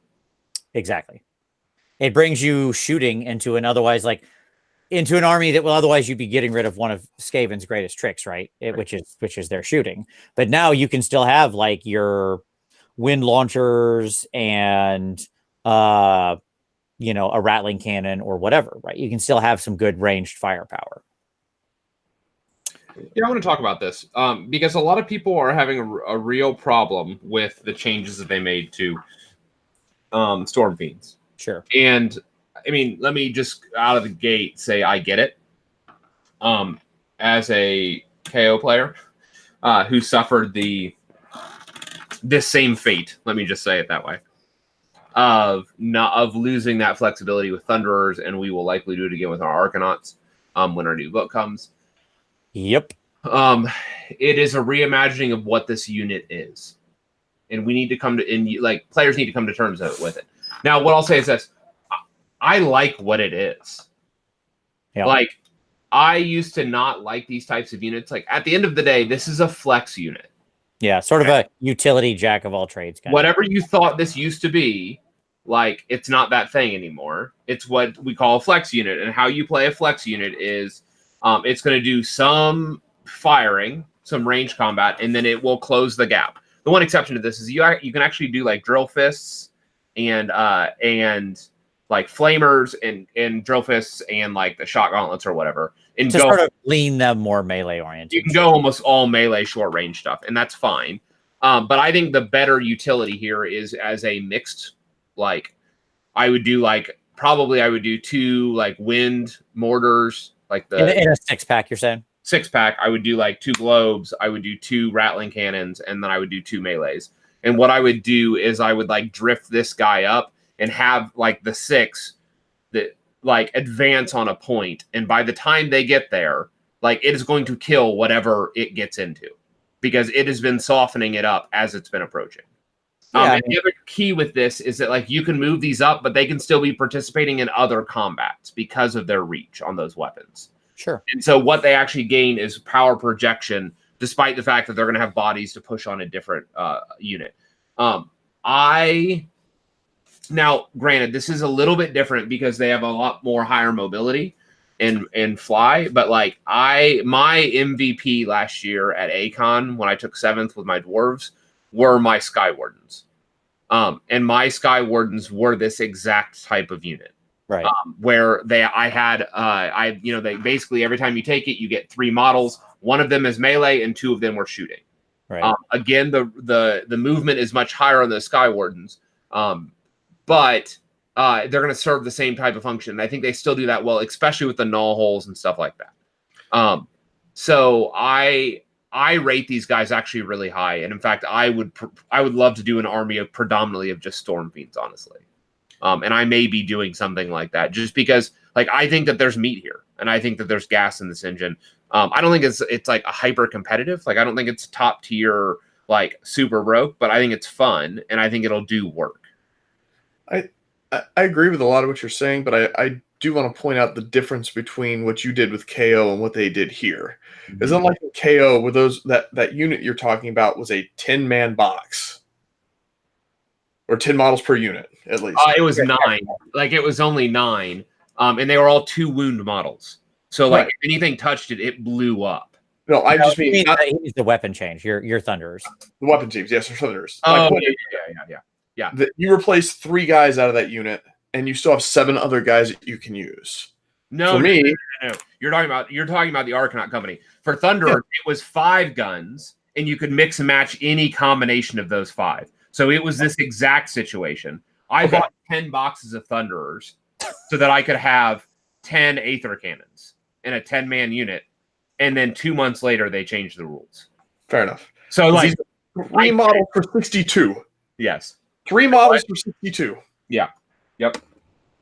And that's a little different, but I feel what you're saying. I have 19 These were 5 for 45, and I bought 10 boxes. So I get it. We get it. 14 Warpfire Throwers. Yep. That's so many Warpfire Throwers. Yep. It's a lot of Storm Fiend army. Let me know, Tom. I can lend them all to you. Got you covered. Noted. No, I agree. I mean, look, Chris, how long was the tactic that we used? You move up and you swamp something in slaves, cheap rats, and then you shoot the thing. Right. That is like, if there's ever a traditional Skaven tactic, right, it's that. Right. This fits us perfectly still.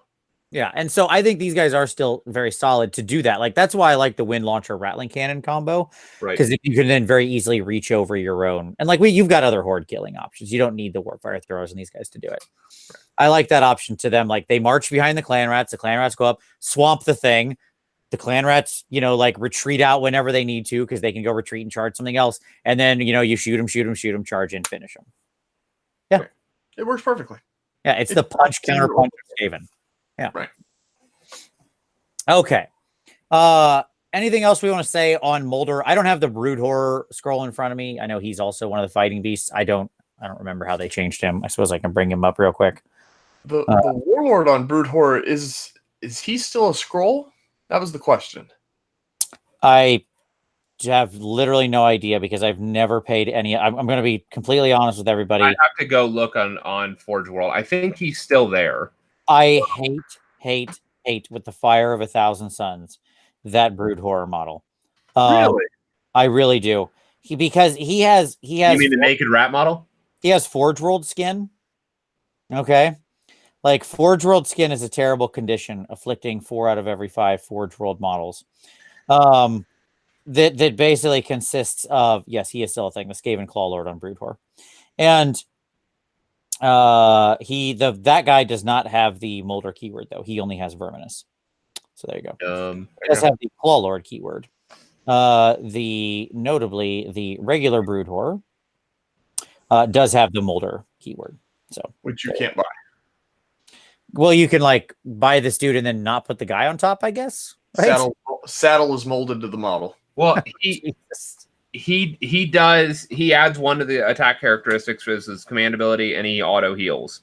The monstrosity does his mount auto heals D3. The mount was really cool back before the book was, because when I ran that Moulder game, having 2 of them and running around healing themselves was really pretty nice. It's just that you can't buy them without the Warlord on top. They haven't made those in a long time. Yeah, and I got to be honest, like the Brood Horror alone, I don't know what the point of this guy is, because he's 160 for a bad regenerating monster. Sure. Like, just pay the extra 60 points and get the full-on help it. Sure. Right. It makes 0 sense. Yeah, I mean, okay. He's fine. Whatever. He's fine. I hate Forge Worlds. I really do. Like the Forge Worlds, it's the same thing they did with the Warp Gnaw Verminlord, where they have this like weird folded. It looks like as though he's wearing like a rat skin suit that's not sized appropriately for him, and it's kind of bunched up in weird places. Yeah, he has like weird foldy skin. Yeah, like weird foldy skin with like no fur. Right. Why don't they have fur? Where's their fur? They're rats. I understand they've been mutated and they're weird and twisted, but like generally these models still have some kind of fur on them somewhere. Like rat ogres, they're all big and stuff, but they still have like little patches of fur. Do you want a picture, Vince? Sure, man. Hit me. What do we got? I've got one on my screen. Oh, nice. All right, let's see what we got here. Let's see here. I have to get back to be able to share my screen now. Sorry. He's the guest. He's allowed to take an extra minute, Tom, because he isn't here every week. I don't know what you're talking about. All right. We good? Are we seeing both my screens or one? Yeah. Just one. We got it. We can see your screen. Yes. Well, like I'm looking at Outlook with your documents thing on top. Yes. Well, that's no fun. I wanted the other one. There you go. Well, there you go. I can see it now. All right. That's mine. I only see the tiny picture. We didn't look at the big picture. That's what I was hoping to give you. All right, hang on. I have this stupid thing for my battle reports where it's a full screen. It's a full screen picture viewer. Yeah. And unfortunately, it just doesn't let me move it. So it's a giant pain in the neck instead of letting me do something with it. So I have to open up with a different program to get it to do it. Now you see the right one. Perfect. Yes. Now we can see him. Yeah. Forge World skin. Look at that. What is going on there? I guess he does have a little patch on his butt, but I don't know if that's stock on the model or not. I like this model. He's cool. He's different. He's something very different from the rest of the army. I have fun with it. So, all right. Sue me. That's okay. It's no problem. I mean, to be honest with you, Chris, I hate the regular Hell Pit Abomination too. Like I've never liked the HPA model. He has too many weird little heads. I don't own the regular model. Yeah, you have Lefty, a classically converted. I have Lefty before Lefty came out, or before the current model came out, right? Which was a lot of fun. I'm gonna, if I can, I'm gonna show one more just because I talked about it as my pick of the week. Let's do that because he's fun. This is my my other one I have. Oh yeah, and this is the Mears one. Yeah, and he's fun. So if you don't like the Forge World one, That's better. Yeah. I don't remember. He's like God's Lord on, I don't remember what it's called. You'll find it on Mirrors, but I've got a couple. So there you go. Nice. Nice. Yeah, I need to find something to replace my both, like, because I have a hell pit. Our model I've used as a hell pit that's supposed to be like a clan scryer hell pit. Like I used it that way. Like it's mechanical, right? They made a mechanical hell pit abomination. And so I thought that was fine. It's like guys on top driving it with little sticks. But I've never liked the model. I need to find some other alternative big monster to make a new hell pit, but who knows? All right. Anything else we want to say on Moulder before we leave them behind? I think they're viable. Like I'm not like, I don't know that they're hyper competitive, but I think that like you can play them and win games. Yeah, I think they're also ripe to have more or less any master clan you want put in here, right? And lead the army, and that's just fine. Like it's going to work well. You don't need to, and you're not going to need to overload yourself on Vermin Lords. Like I think you have a slightly better control of your bravery depending on where you're going, or you don't care. And I think that there are probably several interesting choices for the master clan there. Like I personally would probably even just a regular Grey Seer on foot might be an okay choice, or the Bell would be fine. And that's okay. Maybe the Warp Seer. Maybe, yeah, whatever. Good choices all around. Okay. Oh boy, goody. Now it's time. Let's get into it. Favorite army. Clan Pestilence. Ironically, the first Skaven unit I ever finished painting back in like 1998 when I first started. The first unit I finished was my massive unit of 30 Plague Monks. And you've never painted another Plague Monk since? Not since. It has been 21 years and I have not painted another Plague Monk. I have painted Plague Censer Bearer since then, but not Plague Monks. All right. So we should start at the beginning with these guys. These guys have a lot to unpack. I think the notable parts about Clan Pestilence is that of all of the sort of individual clans, I think these are the ones with the most gas in the engine to run as a mono force. Sure. And they were their own mono force previously. Right. I mean, I sold an entire Pestilence army not too long ago.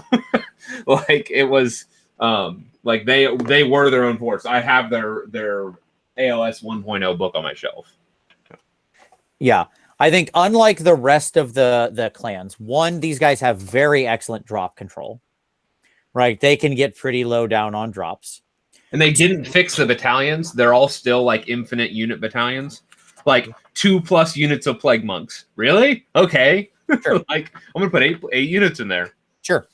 They, the battalions cover a lot of what you would, basically everything you would want to have. Yep. They have their own dedicated Vermin Lord who is good, like who's really good. As they also have they have a fantastic hero choice in the Plague Furnace. That thing is a murder machine we'll get to, right? So they have lots of choices. And unlike the rest of the Skaven, they are the only thing with allies, right? Skaven have no allies. Like their allies table is basically blank, except Clan Pestilence, who can ally with Nurgle stuff. Hence that wonderful stack you showed us earlier, Chris, that had the Guo on top, right? Yes, sir. Yeah. Yes, indeed. So, like, there's just a lot for this army has a lot of different options. It all still carries the Nurgle keyword. It can ally in with Nurgle. It has good drops, good battalions, good everything. Like, we got a lot to unpack here. Yeah.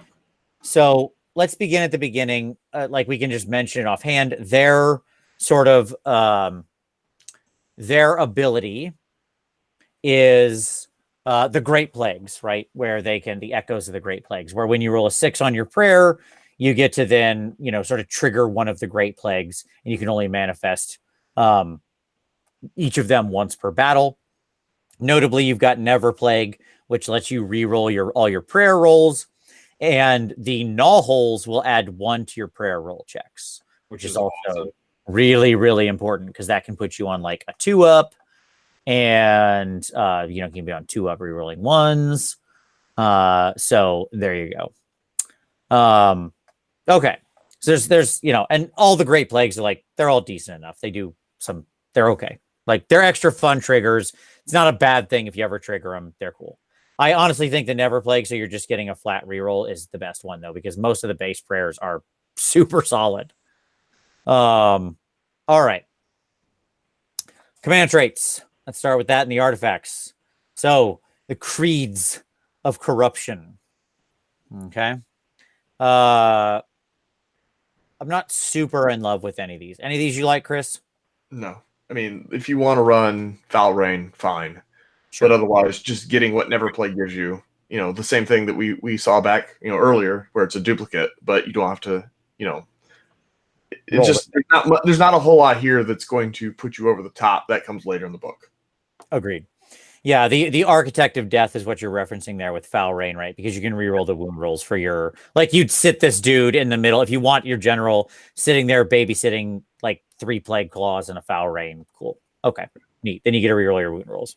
All right, that's fine. I agree. I think that's the only one that's really like interesting here. Yep. Besides maybe the old, take Verminous Valor and put it on your Corruptor, and you can send him in with sort of more abandon. Sure. All right. The Befouled Boons. I like alliteration. And they missed it because, like, some of them are like that warp-touched war gear, relics of ruin, befouled boons. And you get to like Scryer, and it was dark inventions. Because they just called it dirty deeds or something. I don't know. Anyways, befouled boons. Yeah. So this one is there are kind of 2-ish. I like here. Maybe 3. Anything jump out on this list for you, Tom? You're saying of the artifacts? Yeah, the artifacts of the befouled boons. Give me a second. Hold on. Sure. I'll go while you're looking. Yeah. While you bring them up. The Foul Pendant is like okay, depending on your army makeup, because it gives you an unbind, which you only are generally bringing in the Corruptor. So, like, having a little more unbinding isn't terrible, but it's like, I'm not sure I'd take an artifact for it. But you could, this is like one of those armies that could have a ton of artifacts because they have that sort of building battalions. The Liber Bubonicus is cool because it can let you pray twice, which we'll talk about later, where I think that's actually really, really valuable. Yep. Especially when you put this on the, yeah, exactly, on the furnace. And then, Blistrevious, the Living Cyst, which is like one of my favorite artifact names ever. A sentient, theoretically cancerous tumor that makes you faster. It gets 2 inches to your move characteristic, and you can reroll hit rolls for attacks made by the bearer. I'm a pretty big fan of this one on the Corruptor. What I think is interesting about this is you could start this on you could give your Corruptor some magic item. Right. Let's say the Sword of Judgment. Let's just throw out a random magic item. Right. If I had to pick one, let's just wild guess, take a swing, dart at a wall, Sword of Judgment. Yes. Okay. Sure. Why not? Right. So then you could put Blistrevious on your Plague Priest on your furnace or something, or just a regular Plague Priest. And then on the second battle round, you jump it over to him because it automatically jumps. You put it on the furnace. It gives that furnace the extra move early, and then you jump it off the furnace onto the Corruptor when the furnace doesn't need to have that extra move. And then you move the Corruptor away. Yeah, exactly. Right? Yep. Yeah. And so the key is then he never has to give it up. So now he's faster and he's re-rolling all his hit rolls because it actually lets you stack. Like, you can actually have 2 artifacts when one of them is Blistrevious. And now he has a Sword of Japan that re-rolls all hits on 12 attacks. Yeah, boy. Is that all those mesh with you, Chris? Anything else that you like, or you like with those? I like 14-inch move. I mean, just you what else are you gonna say? Yeah, I agree. It's pretty good. All right. So let's talk about the battalions, and we'll use that to segue into the units themselves. First thing to say about the battalions in this army is I like what they contain, But good God Almighty, is it expensive? Like, if you want to do a virulent procession, yep, right? Like, that's your goal. You're like, you know what? I'm going to do a virulent procession. Okay, the virulent procession is 1 corruptor, 2 congregations of filth, yeah, and then 0 to 1 foul rain and 0 to 1 plague smog. yep. Okay, It's always been that way, and it's ridiculous. sure. Now on the current points, right? We are talking about All the points. all the points. Do you know how much the total is here off the top of your head, Tom? No, it's probably like 430 or something. Wow, that is very close to accurate. It is 420 points. Oh, I missed about 10. If this is the Price is Right rules, Tom, I'm sorry you do not win. You lose your showcase. Chris gets both of your showcases, unfortunately. No, it's great. But you know, like, you've got 3 battalions, I guess, so 3 extra magic items. You start with 3 command points, 4 to go to tick to 4 in the first turn. You're definitely not shy of those. But the Congregation of Filth is the main engine here. Which is basically each time you allocate a wound or mortal wound to plague monks, they get a 6-up save, which is even better now that they have like a real 6-up save. Because like before, this was the only thing that they could do to protect them. But now they actually have their own 6-up. So they're 6-up, 6-up, which is kind of cool. Yeah, I mean, what do you think overall of the battalions, Chris? What's your read on them?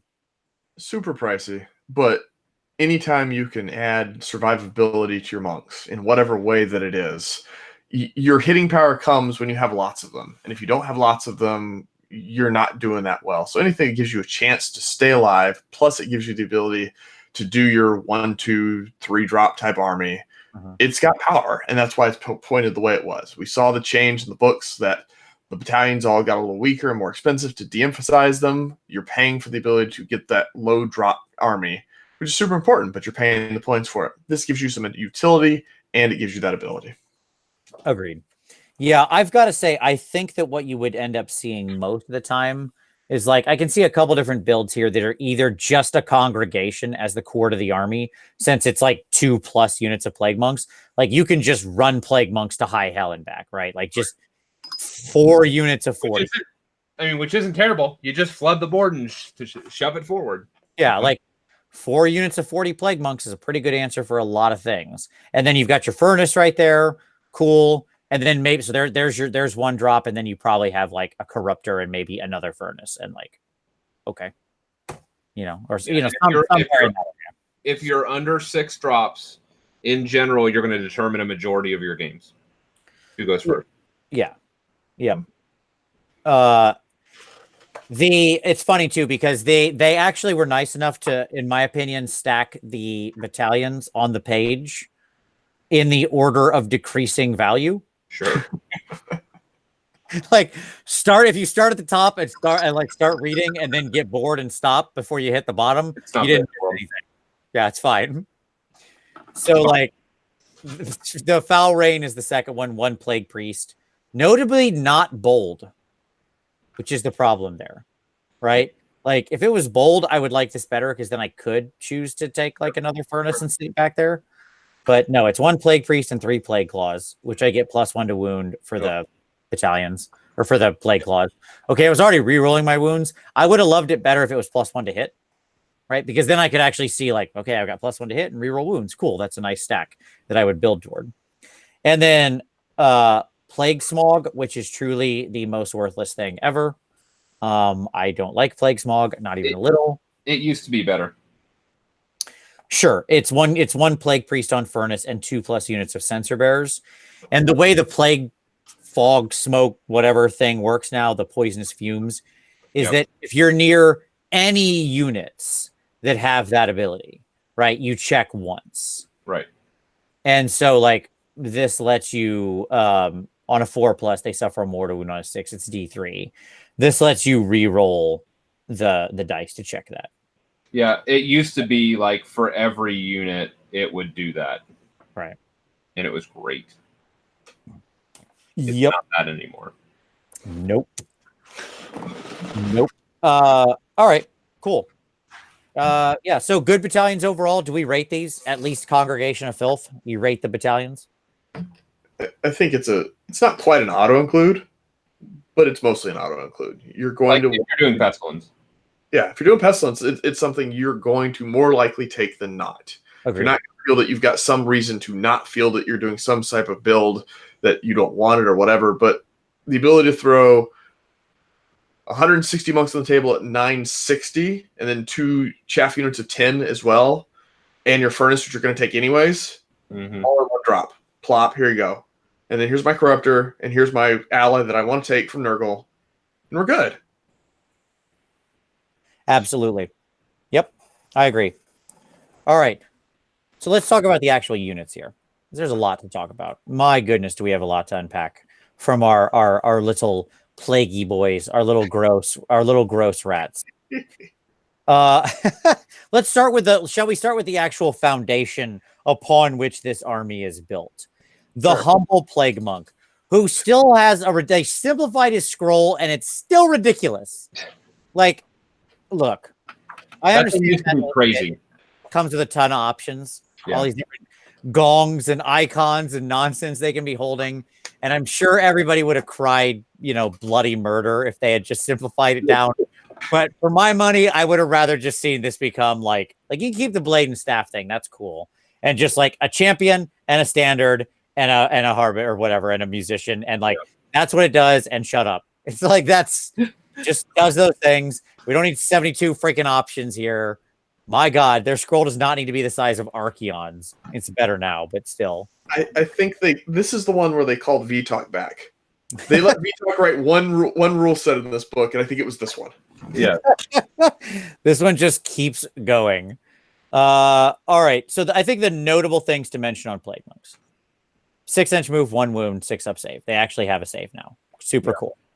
Yep. They can be kitted with either the double blade for the rerolls to hits or the blade staff for more attacks. I think blade staff is the way to go, especially now for reasons we'll talk about later. I think it's absolutely the right answer.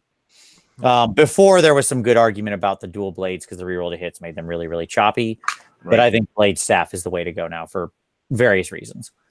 To me, they have a whole bunch of different nonsense in the things that they can include. Their doom gongs and bale chimes and they're +1 to run and charge rolls, which is cool. Which means if you gnaw hole them up, they could charge on an 8. That's pretty good. If we with cogs puts them on a 6, right? Because we always say that. I always have to say with cogs. I will say if you're ever going to include cogs in a Skaven army, boy oh boy, is Pestilence the one that's going to want to do it, right? Right. And then the banner that lets them, like, when they die, you roll a die, and on a 6, they kick a mortal wound back, which is cool. And their icon of Pestilence and their bale chime, which means when you make a hit roll and a wound roll of 6, special things happen. Either their rend goes up by 1 or their damage goes up by 1. So there we go. So these are 3 attack base models. But then, they charge. And when this unit charges, you add 1 to the attacks characteristic of this unit's melee weapons. So now they go to 5 attacks if you have the blade and staff. So that seems decent. It's pretty good. Tom, how many attacks do your witch elves have? Which ones? Just like your basic witch elf with a hero around them. How many attacks? 4. That's right. Less. Suck it, witch elves. Plague monks have 5. Okay. Yep. Witch elves are fine. Yep, witch elves are okay now. There you go. You heard it here first. Sure, they are fine. Witch elves have never been bad or broken. It's not witch elves that were the problem. It was other things that happened to witch elves. At any rate, Chris, what do you think of plague monks overall? You a fan of these guys? I mean, I know you've got a gosh darn metric ton of them, so you must like them a little. If you want to reject the Skaven way of shoot your enemy, if you want to go full out close combat, what better way to do it than 180 guys running across the field, screaming bloody murder and chopping you to bits with every weapon available? They're a lot of fun.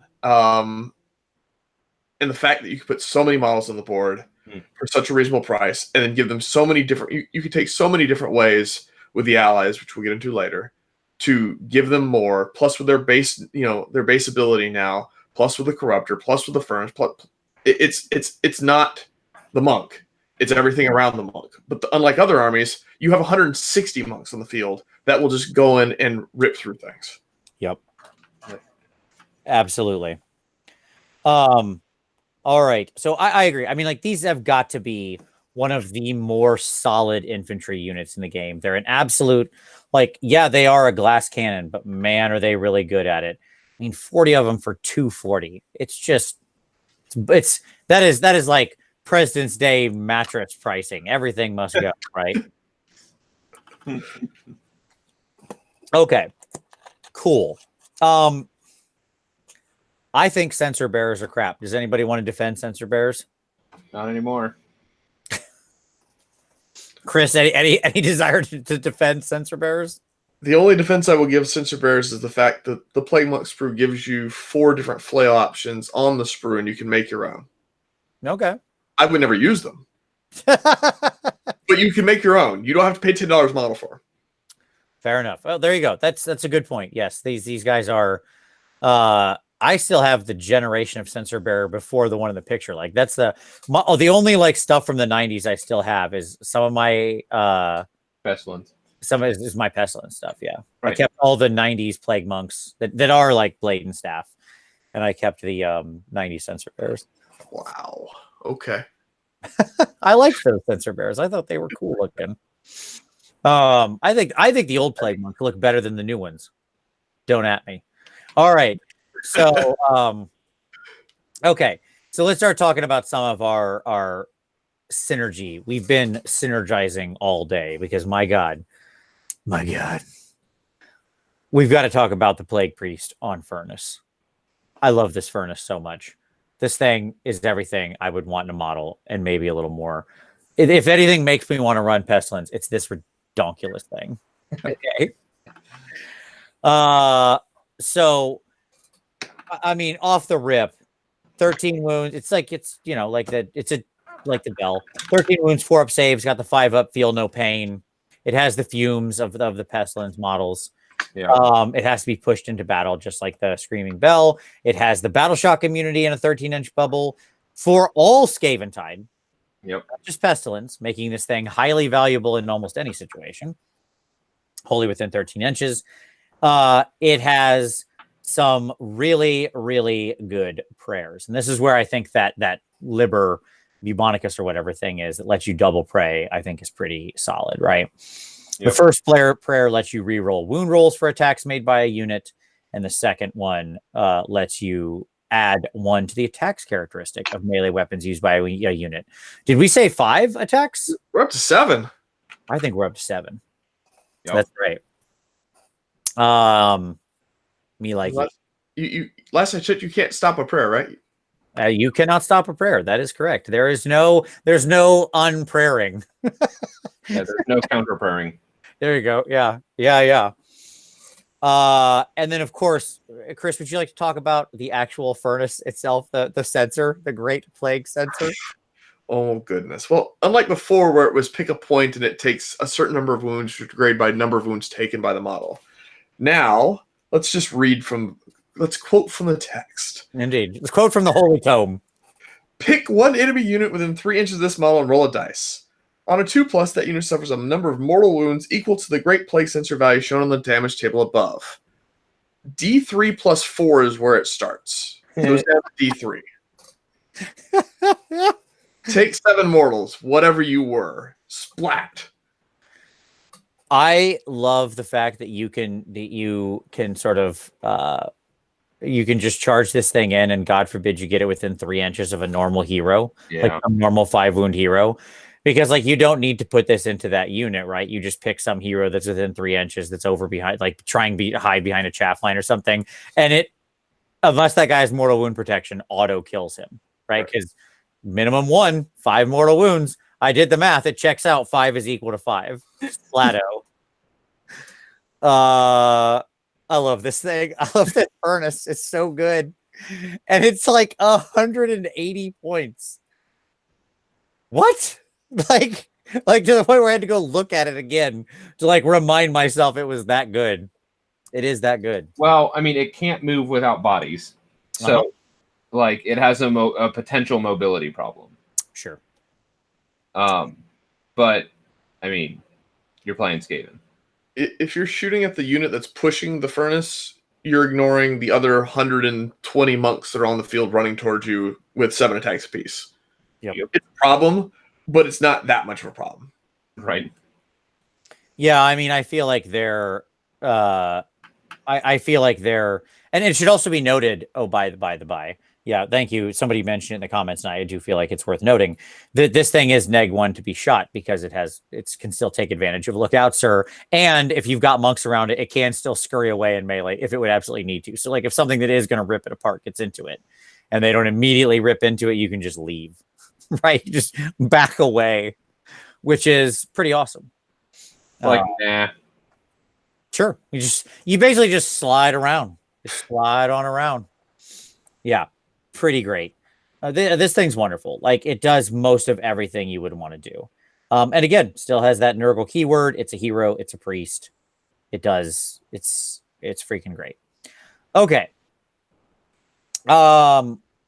We should move to the Corruptor next because he's the next piece in our Voltron assemble here of turning Pestilence into just the nightmare on the field. All right. Verminlord Corruptor, like most of the Verminlords, 12 wounds, 4 up save, causes terror, 5 up feel no pain, blah, blah, blah, blah, blah. Okay, so we mentioned earlier giving this guy like the Sword of Japan and jumping the cyst over to him. Mm-hmm. This dude packs, if he's unwounded, he packs 10 attacks on his Reapers at 3s and 3s, no rend, 1 damage. Pretty cool. And of course, if you had the cyst on him, he'd be rerolling all his hits, which is great for your Sword of Japan. His command ability, use it in the combat phase. If you do so, pick 1 friendly model with this command ability. In that phase, you can reroll hit rolls for friendly Clans Pestilence units while they are wholly within 13 this model. So now our 7 attacking Plague Monks are on reroll hits and reroll wounds. Yep. That seems decent. Pretty good. Decent. I mean, I hear that's how you win Warhammer right now. It's rerolling hits and wounds is pretty good. Just ask the Daughters of Cain. Yeah, they'll agree. They can back that up. This is amazing. And then of course we cannot not talk about this guy's spell, the Dreaded Plague, because he's also a double caster, right? Right. So Chris, you mentioned the horde killing. You want to break down this dude's spell? Cast on a 7+. Pick an enemy unit within 13 inches. Roll it, not wholly within, just within. Right. Roll 1 dice for each model in that unit. On a 4+, take a mortal. Yep. Half of your unit of whatever just died. He has the better Gaunt Summoner spell. Yeah. The Gaunt Summoner counts how many models are within 18 inches. He just says, is the unit within range? Okay, I hit it with the spell. Yeah, all he has to do is like touch the edge of the unit, right? Like if one dude from that unit wanders within that 13 inches, rip. He's so terrible. And of course, you can still not hold this. Mm-hmm. I mean, you just have lots of things where people don't want to get near this guy. And especially if you use the cyst, he can put himself where he wants to go. He can be far enough away that it's harder for you to get to him. And then, well, bam, plague. Absolutely. Yeah, this guy is just solid. Just so super solid. And at 260, he's completely reasonable on the points. I think he's more than fair for what you get out of this dude. I mean, I cannot, to the point where if you're really serious about Pestilence, I mean, he's of course absolutely an auto include. I cannot picture the world where you don't have him in your army. Maybe it's a lack of vision on my part. Maybe somebody's got some sweet build, but I don't know why you wouldn't. This dude's incredible. All right, cool. Our basic priests, they're 80 points. They're fine. They have a mini horde killer prayer if you want, because they can do it on a 6 up But what they really have is they're your great plague fishers, because they can prey every round for sure by just picking a spot on the ground and hurling gunk at it, and then trying to fish for 6s. Other than that, there's not a lot they're doing. I mean, they're okay. I mean, what do you think of the Plague Claw overall? How do we find the Plague Claw? It got better, because now it's not more than 10, it's 10 or more. Right. Right. Damage it does. And it's not competing with the wind mortar anymore. Right. But it's still just expensive. If you're going to field them, you're going to field 3 or none. Hmm. And you have so many other ways to kill hordes in this army. Yep. Do you really need them? I mean, if you want something different, you don't want to go all Screaming Lunatic. They're an option. But when you've got Dreaded Plague, when you've got... You just have more options than this. You don't need these guys for the... What is it? 3 of them plus the priest plus the battalion. What, 800 points? Yep. Yeah. Yeah. Yes. And then you're going to lock your general down in the back if you want to use the architect. Right. It's not just a priest. It has to be your general. Right. Yeah. I mean, to be honest, I don't see these guys. Like, I don't see it. Like, their advantage is the range, clearly, right? Like 6 to 31 inches is longer range than most anything else in the army is gonna reach out to, right? Most everything in this army that's doing its damage is doing it at like either melee or maybe like 13 inches, right? But when you look at these things, the average damage on this is so low, even when you're targeting a 10 or more unit, because it's like, that means, let's assume best case, Right. At a 10 or more unit, right? You're hitting on a 2, wounding on a 3 with -2 rend and 2d6 damage. So like, if you don't duff the hit, it's only one attack. If you don't duff the hit or wound roll, which is entirely possible, we know that, right? Like when you're rolling 1 die, it's super easy to roll that 1 or 2. Always. And, it's only a -2 rend. It's not like a mortal wound or something. Like -2 is good. But, many things in the game will still get a save. Or still get a 6-up. That's going to happen sometimes where you just, the 6 gets rolled. And it's like, oh, okay. Nothing. Cool. And then your damage is quite swingy. It's 2d6. Yeah, sure. You might get 10. You might get 3. I mean, obviously you're getting an average of 7. Okay. Yeah, but how does that compare to like Jezzail's at equal points? I mean, these guys are, so the Plague Claw is 20 points more than a 3-pack of Jezzail's. And I would argue Jezzail's are worth way more bang for your buck. Right. Because, go ahead. I was going to say, the thing that this allows you to do is it does allow you to play the army differently. Mm-hmm. And I guess there's value there. It allows you to let them come to you instead of you having to just charge across the field. But if you want to let the army come to you, if you want to let the enemy come to you anyways, then you're not really taking the joy that is Pestilence anyways. The point of this army is to run across the field, engage your opponent in slaughter, and say, I can kill more of you than you can kill of me, and there's more of you than there's more of me than there are of you. Yep, and that's a bad combination. Right. You can't take 40% of your army and park it back in the field and hope you do some damage with it. It just, you lose too many monks, you lose the ally, you lose the general, you lose too much to make this effective, I think. Yeah, I agree. I mean, I want them to be good, but let me put it this way. I am building another Warp Lightning Cannon. I am not building another Plague Claw. Sure. Right? Yep. I have 3 Plague Claws. I would need a 3rd cannon. Yeah, you do. If you get your when you get your gnaw holes, if you don't have them already somewhere, when you're putting together your gnaw holes, don't put the sticks on top. Here's my super secret plan. You ready? I'm gonna take all the sticks, since they're like, because all this dumb thing is. There we go. I happen to have this like right behind me. All this dumb thing is, this Warp Lightning Cannon is just triangles. It's triangles with wheels on it, right? And then a single stick that shoots a lightning bolt. You're gonna kit bash a bunch of lightning cannons. Ba-boom! That's why I've already got 2. This is how I'm getting to 4. This is number 3. The sticks off the gnaw holes. I'm just gonna bash them together. I have one extra, lightning-y shooty gun. There it is. There's the shooty gun. I have an extra one of these from from the one catapult I built. So done and dusted. 4th Plague Claw in the bank. There we go. The hobby trick that I've seen about this is that Nyalja Campbell, who was one of the under Empire guys with me way back in the day, has built his plague claws and cannons where you can simply flip them. Yeah. You just put one on the bottom, and whichever one you want to run it as. Here's one. I rotate the other way. Here's the other one. Yeah. Dual kit at its best.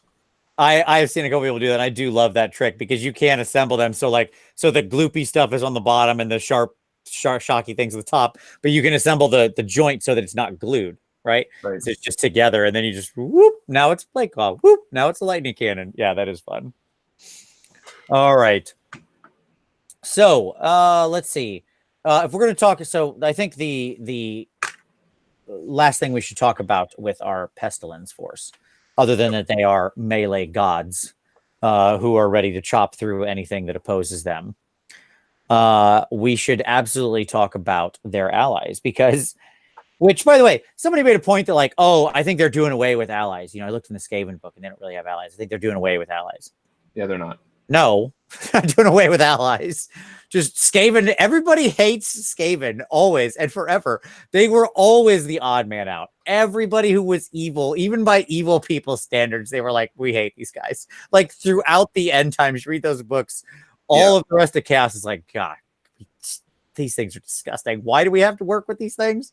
Everybody hated them. Yes, like Archeon is the commentary of the community. Right.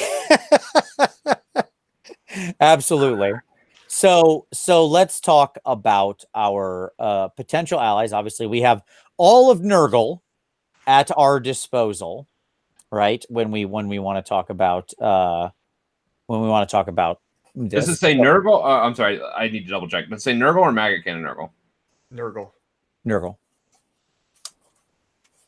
Yes, allies, Nurgle. Just Nurgle. Okay. What's on your brain? What are you thinking? The Chaos Sorcerer, the mounted Chaos Sorcerer, who gives rerolls of hits, wounds, and saves of 1 on a cast of 4. You can mark him Nurgle from Slaves to Darkness. Yeah, boy. I like where we're at. It does open up all the STD Nurgle marks. Yeah. Yeah. Yeah. Absolutely. I mean, obviously the Guo for the movement, but I'm just thinking about that reroll 1s to hit wounds and saves, and he adds a reroll 1s to saves to something else, so he could like tag along with the censor and give it like a 4-up reroll 1s like by default, and then hit another unit with a reroll 1s to hit wounds and saves. Yeah, the Great Unclean One's an interesting thing because like his bell, right? His bell ringing will add 3 to their move characteristic because they're a Nurgle unit, right? Yep. But his command ability doesn't work on them because they're not Nurgle demons, right? So, right. Okay, whatever. That's fine. There's a lot of things in here that, have since been sort of somewhat restricted down. So it's only like Nurgle Mortal or Nurgle Demon when you look around that stuff, right? But what are some of your picks? What are you looking at, Chris, that amongst the great Nurgle allies? What do you like? I have the Guo in the box. I give me some Bell. It fits thematically with the army. Yep. It works with what it does. I mean, +3 move. So not only are we at 7 attacks, now we're at 9 move? Yep, 9-inch move, yeah. I mean, he's a solid caster too. Just butcher forward. And the nice thing about the Guo with the Bell is the fact that unlike some of the other things out there, it's not wholly within. It's just within. So unlike Nurgle Demons, which you have a smaller cap, now you've got a 40 brick of monks with a little mouse tail hanging off the back with a Guo trailing along saying, here's 4 units of 40 running 9. Go. At 7 attacks apiece. Re-rolling with a furnace. Yep. It's not bad. May I offer a humble suggestion for a Nurgle hater, but nonetheless, one that I think is pretty solid. Absolutely.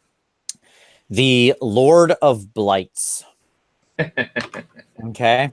Yeah. Now, the Lord of Blights he's like the foot guy who's kind of gross, right? 140. He's the new guy. Yeah, the new guy. The new the ones with like the maggoty belly stuff. Yep. He's pretty gross. Anyway, his command ability is as follows. You can use this command ability in your hero phase. If you do, pick a friendly Nurgle unit, that's all, within 21 inches of it. Just within, not wholly within, within.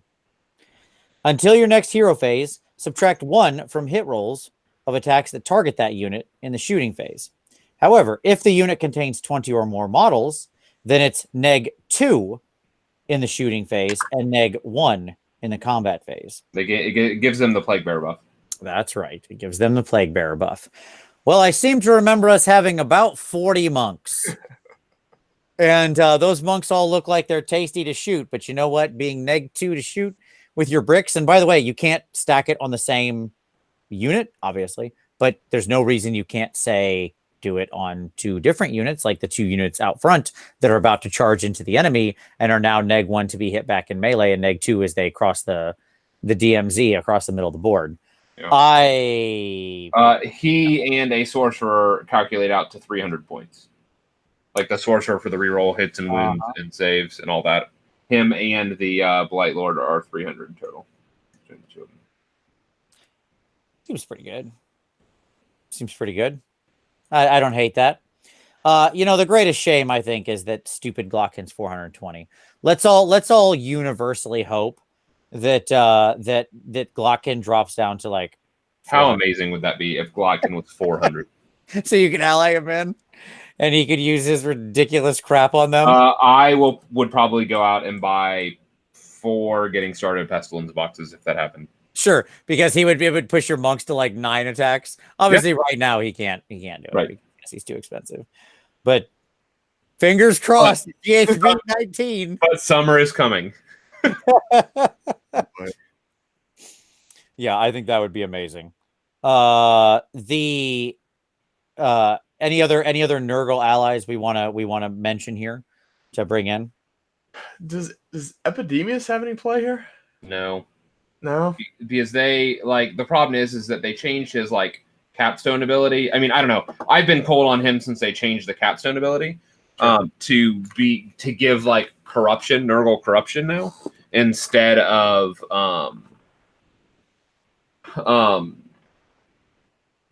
instead of the bonuses and saves. But I would argue, I mean, maybe rerolls, but then you have to kill a bunch and. If you're going to do something like that, I think there's more gas in the engine because they don't have run and charge naturally, do they? No.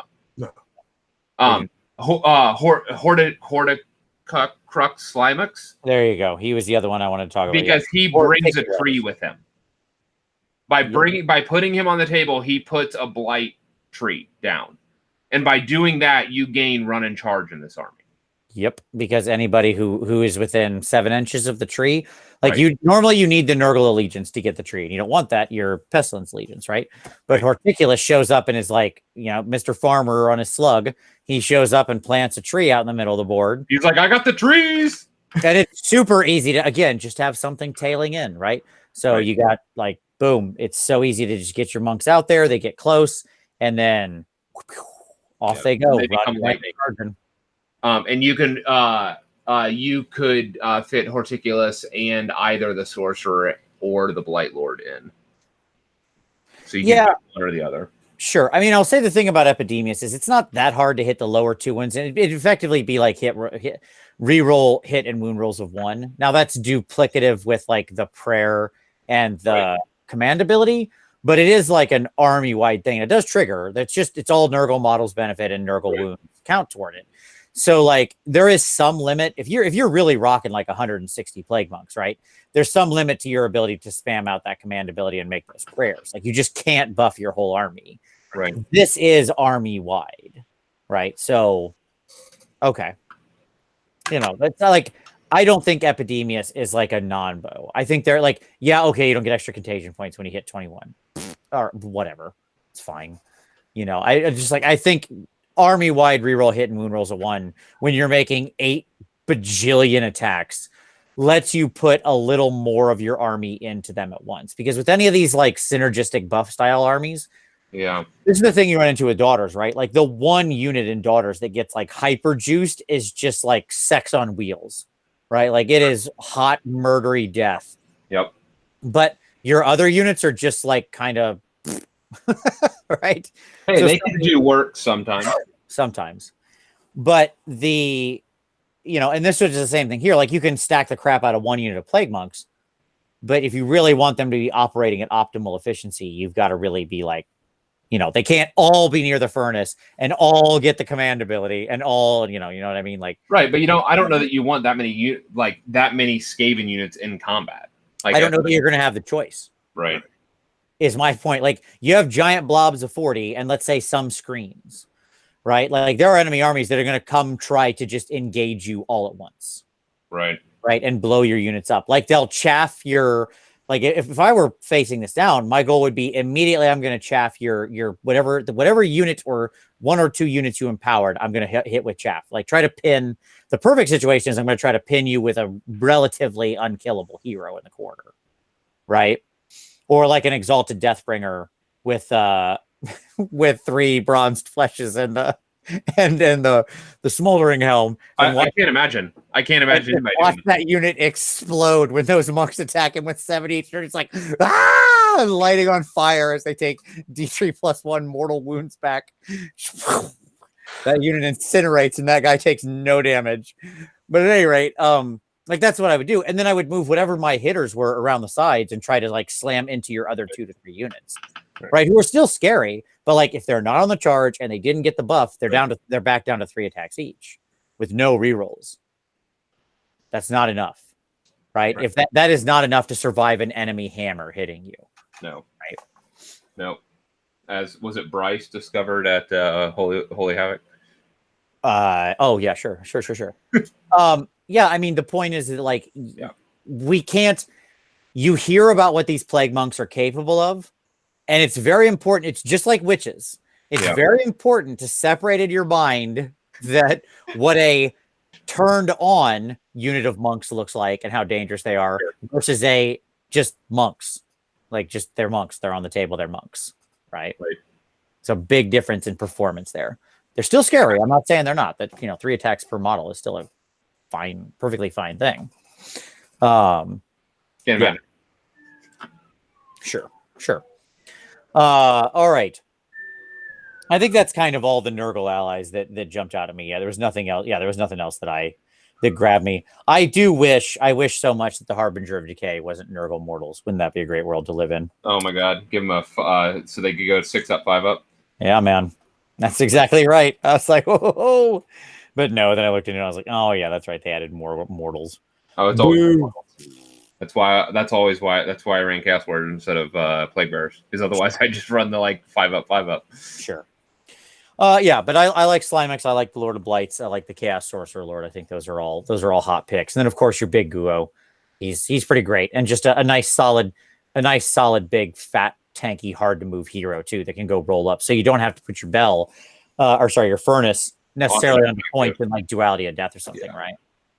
Yep. He's a great unit for that. Okay. Cool. Anything else we want to say on Pestilence? They've got my statement is I think they have as either nearly as much or equal to an amount of potential and gas in the engine as the mixed force. Sure. Chris, what do you think? Yeah.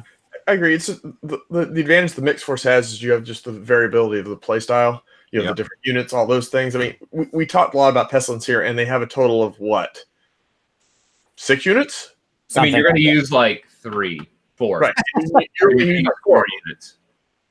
Right. And so you're getting a little monotonous here, but if you're the bleeding edge tournament player, there's gas here that you could potentially put into something, maybe not top table, but there's a lot of hitting power here that you can use to run over some people.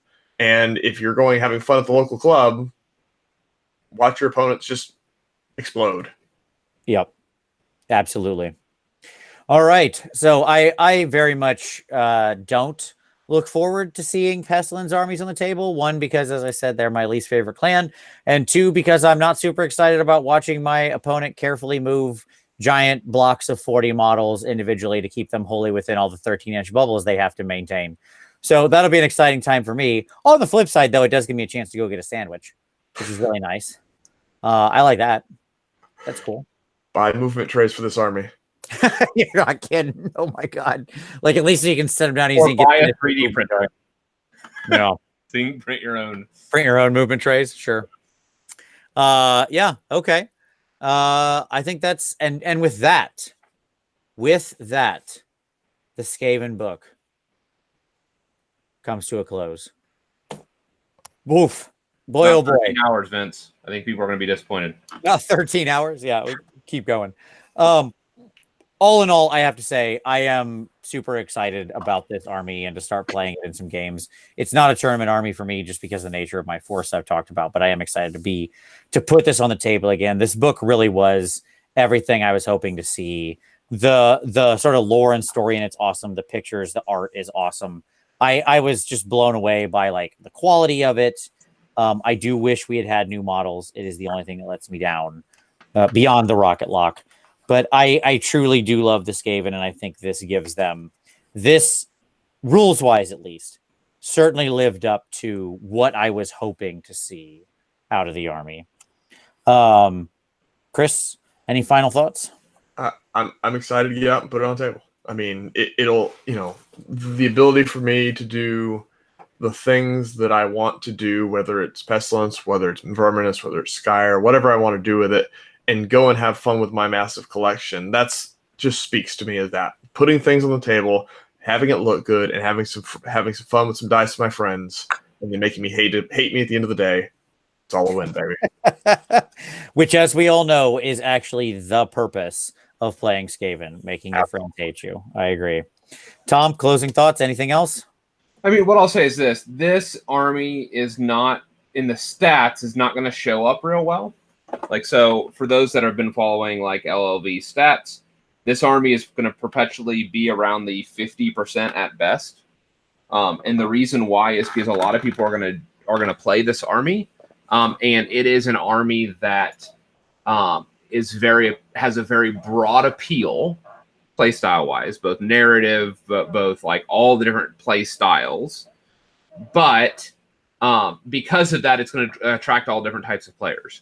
And so the numbers are going to lie, and it's going to look like it's going to be like a 3-win army, right? Sure. Because a lot of people are playing it and a lot of people are losing with it.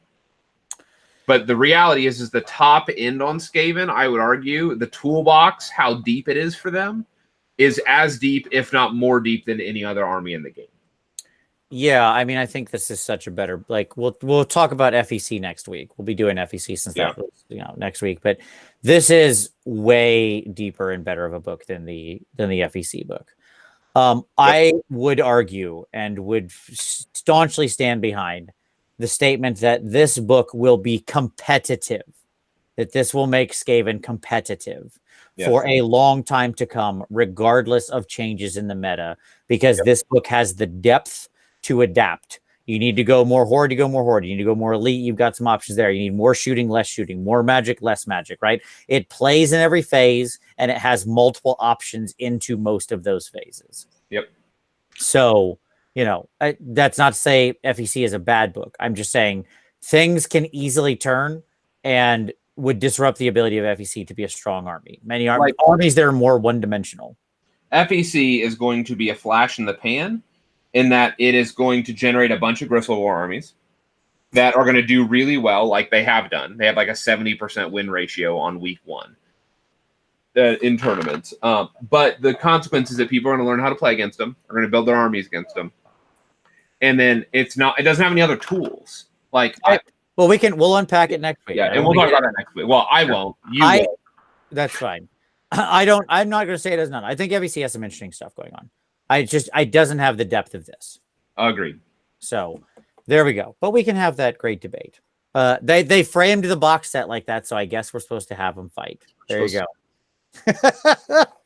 I will take guns and mad rats with firepower every day over weird ghouls. Is it ironic to you at all that they updated both the Skaven and Bretonnian tomes at the same time? Like, they never got books in 8th edition, but they're like, we got it! We got the 2 things that didn't have updates. 1 box. 1 week. There you go. It only took a couple decades, but we got there. All right. With that, thank you very much, everybody. We certainly appreciate you watching. And as always, hold on, one more thing. Next week's show is going to be weird. I'm out of the country. We'll still do it. I don't know what time we're doing it. I don't know who we're doing it with yet. It might end up not being FEC. I shouldn't have said that because, like, we're gonna do FEC the next time I know a stable show. I'm talking to people trying to figure out who can come on. I'm going to be in Europe, so I'm going to be on the European time zone. So I'm trying to find somebody in like the UK or the Europe time zone to talk to me with about FEC. And Tom will be gone because he's like on some dumb cruise or something. No, I'm just going to the Caribbean. Whatever. You're doing some dumb vacation thing with your family. Lame. Tom misses his with my wife. Tom misses his like 7th show. So there you go. I'll see you on Friday, Vince, because I'm staying at your house. You don't know. I don't know if that's the case. At any rate, thank you all very much. Certainly appreciate you watching.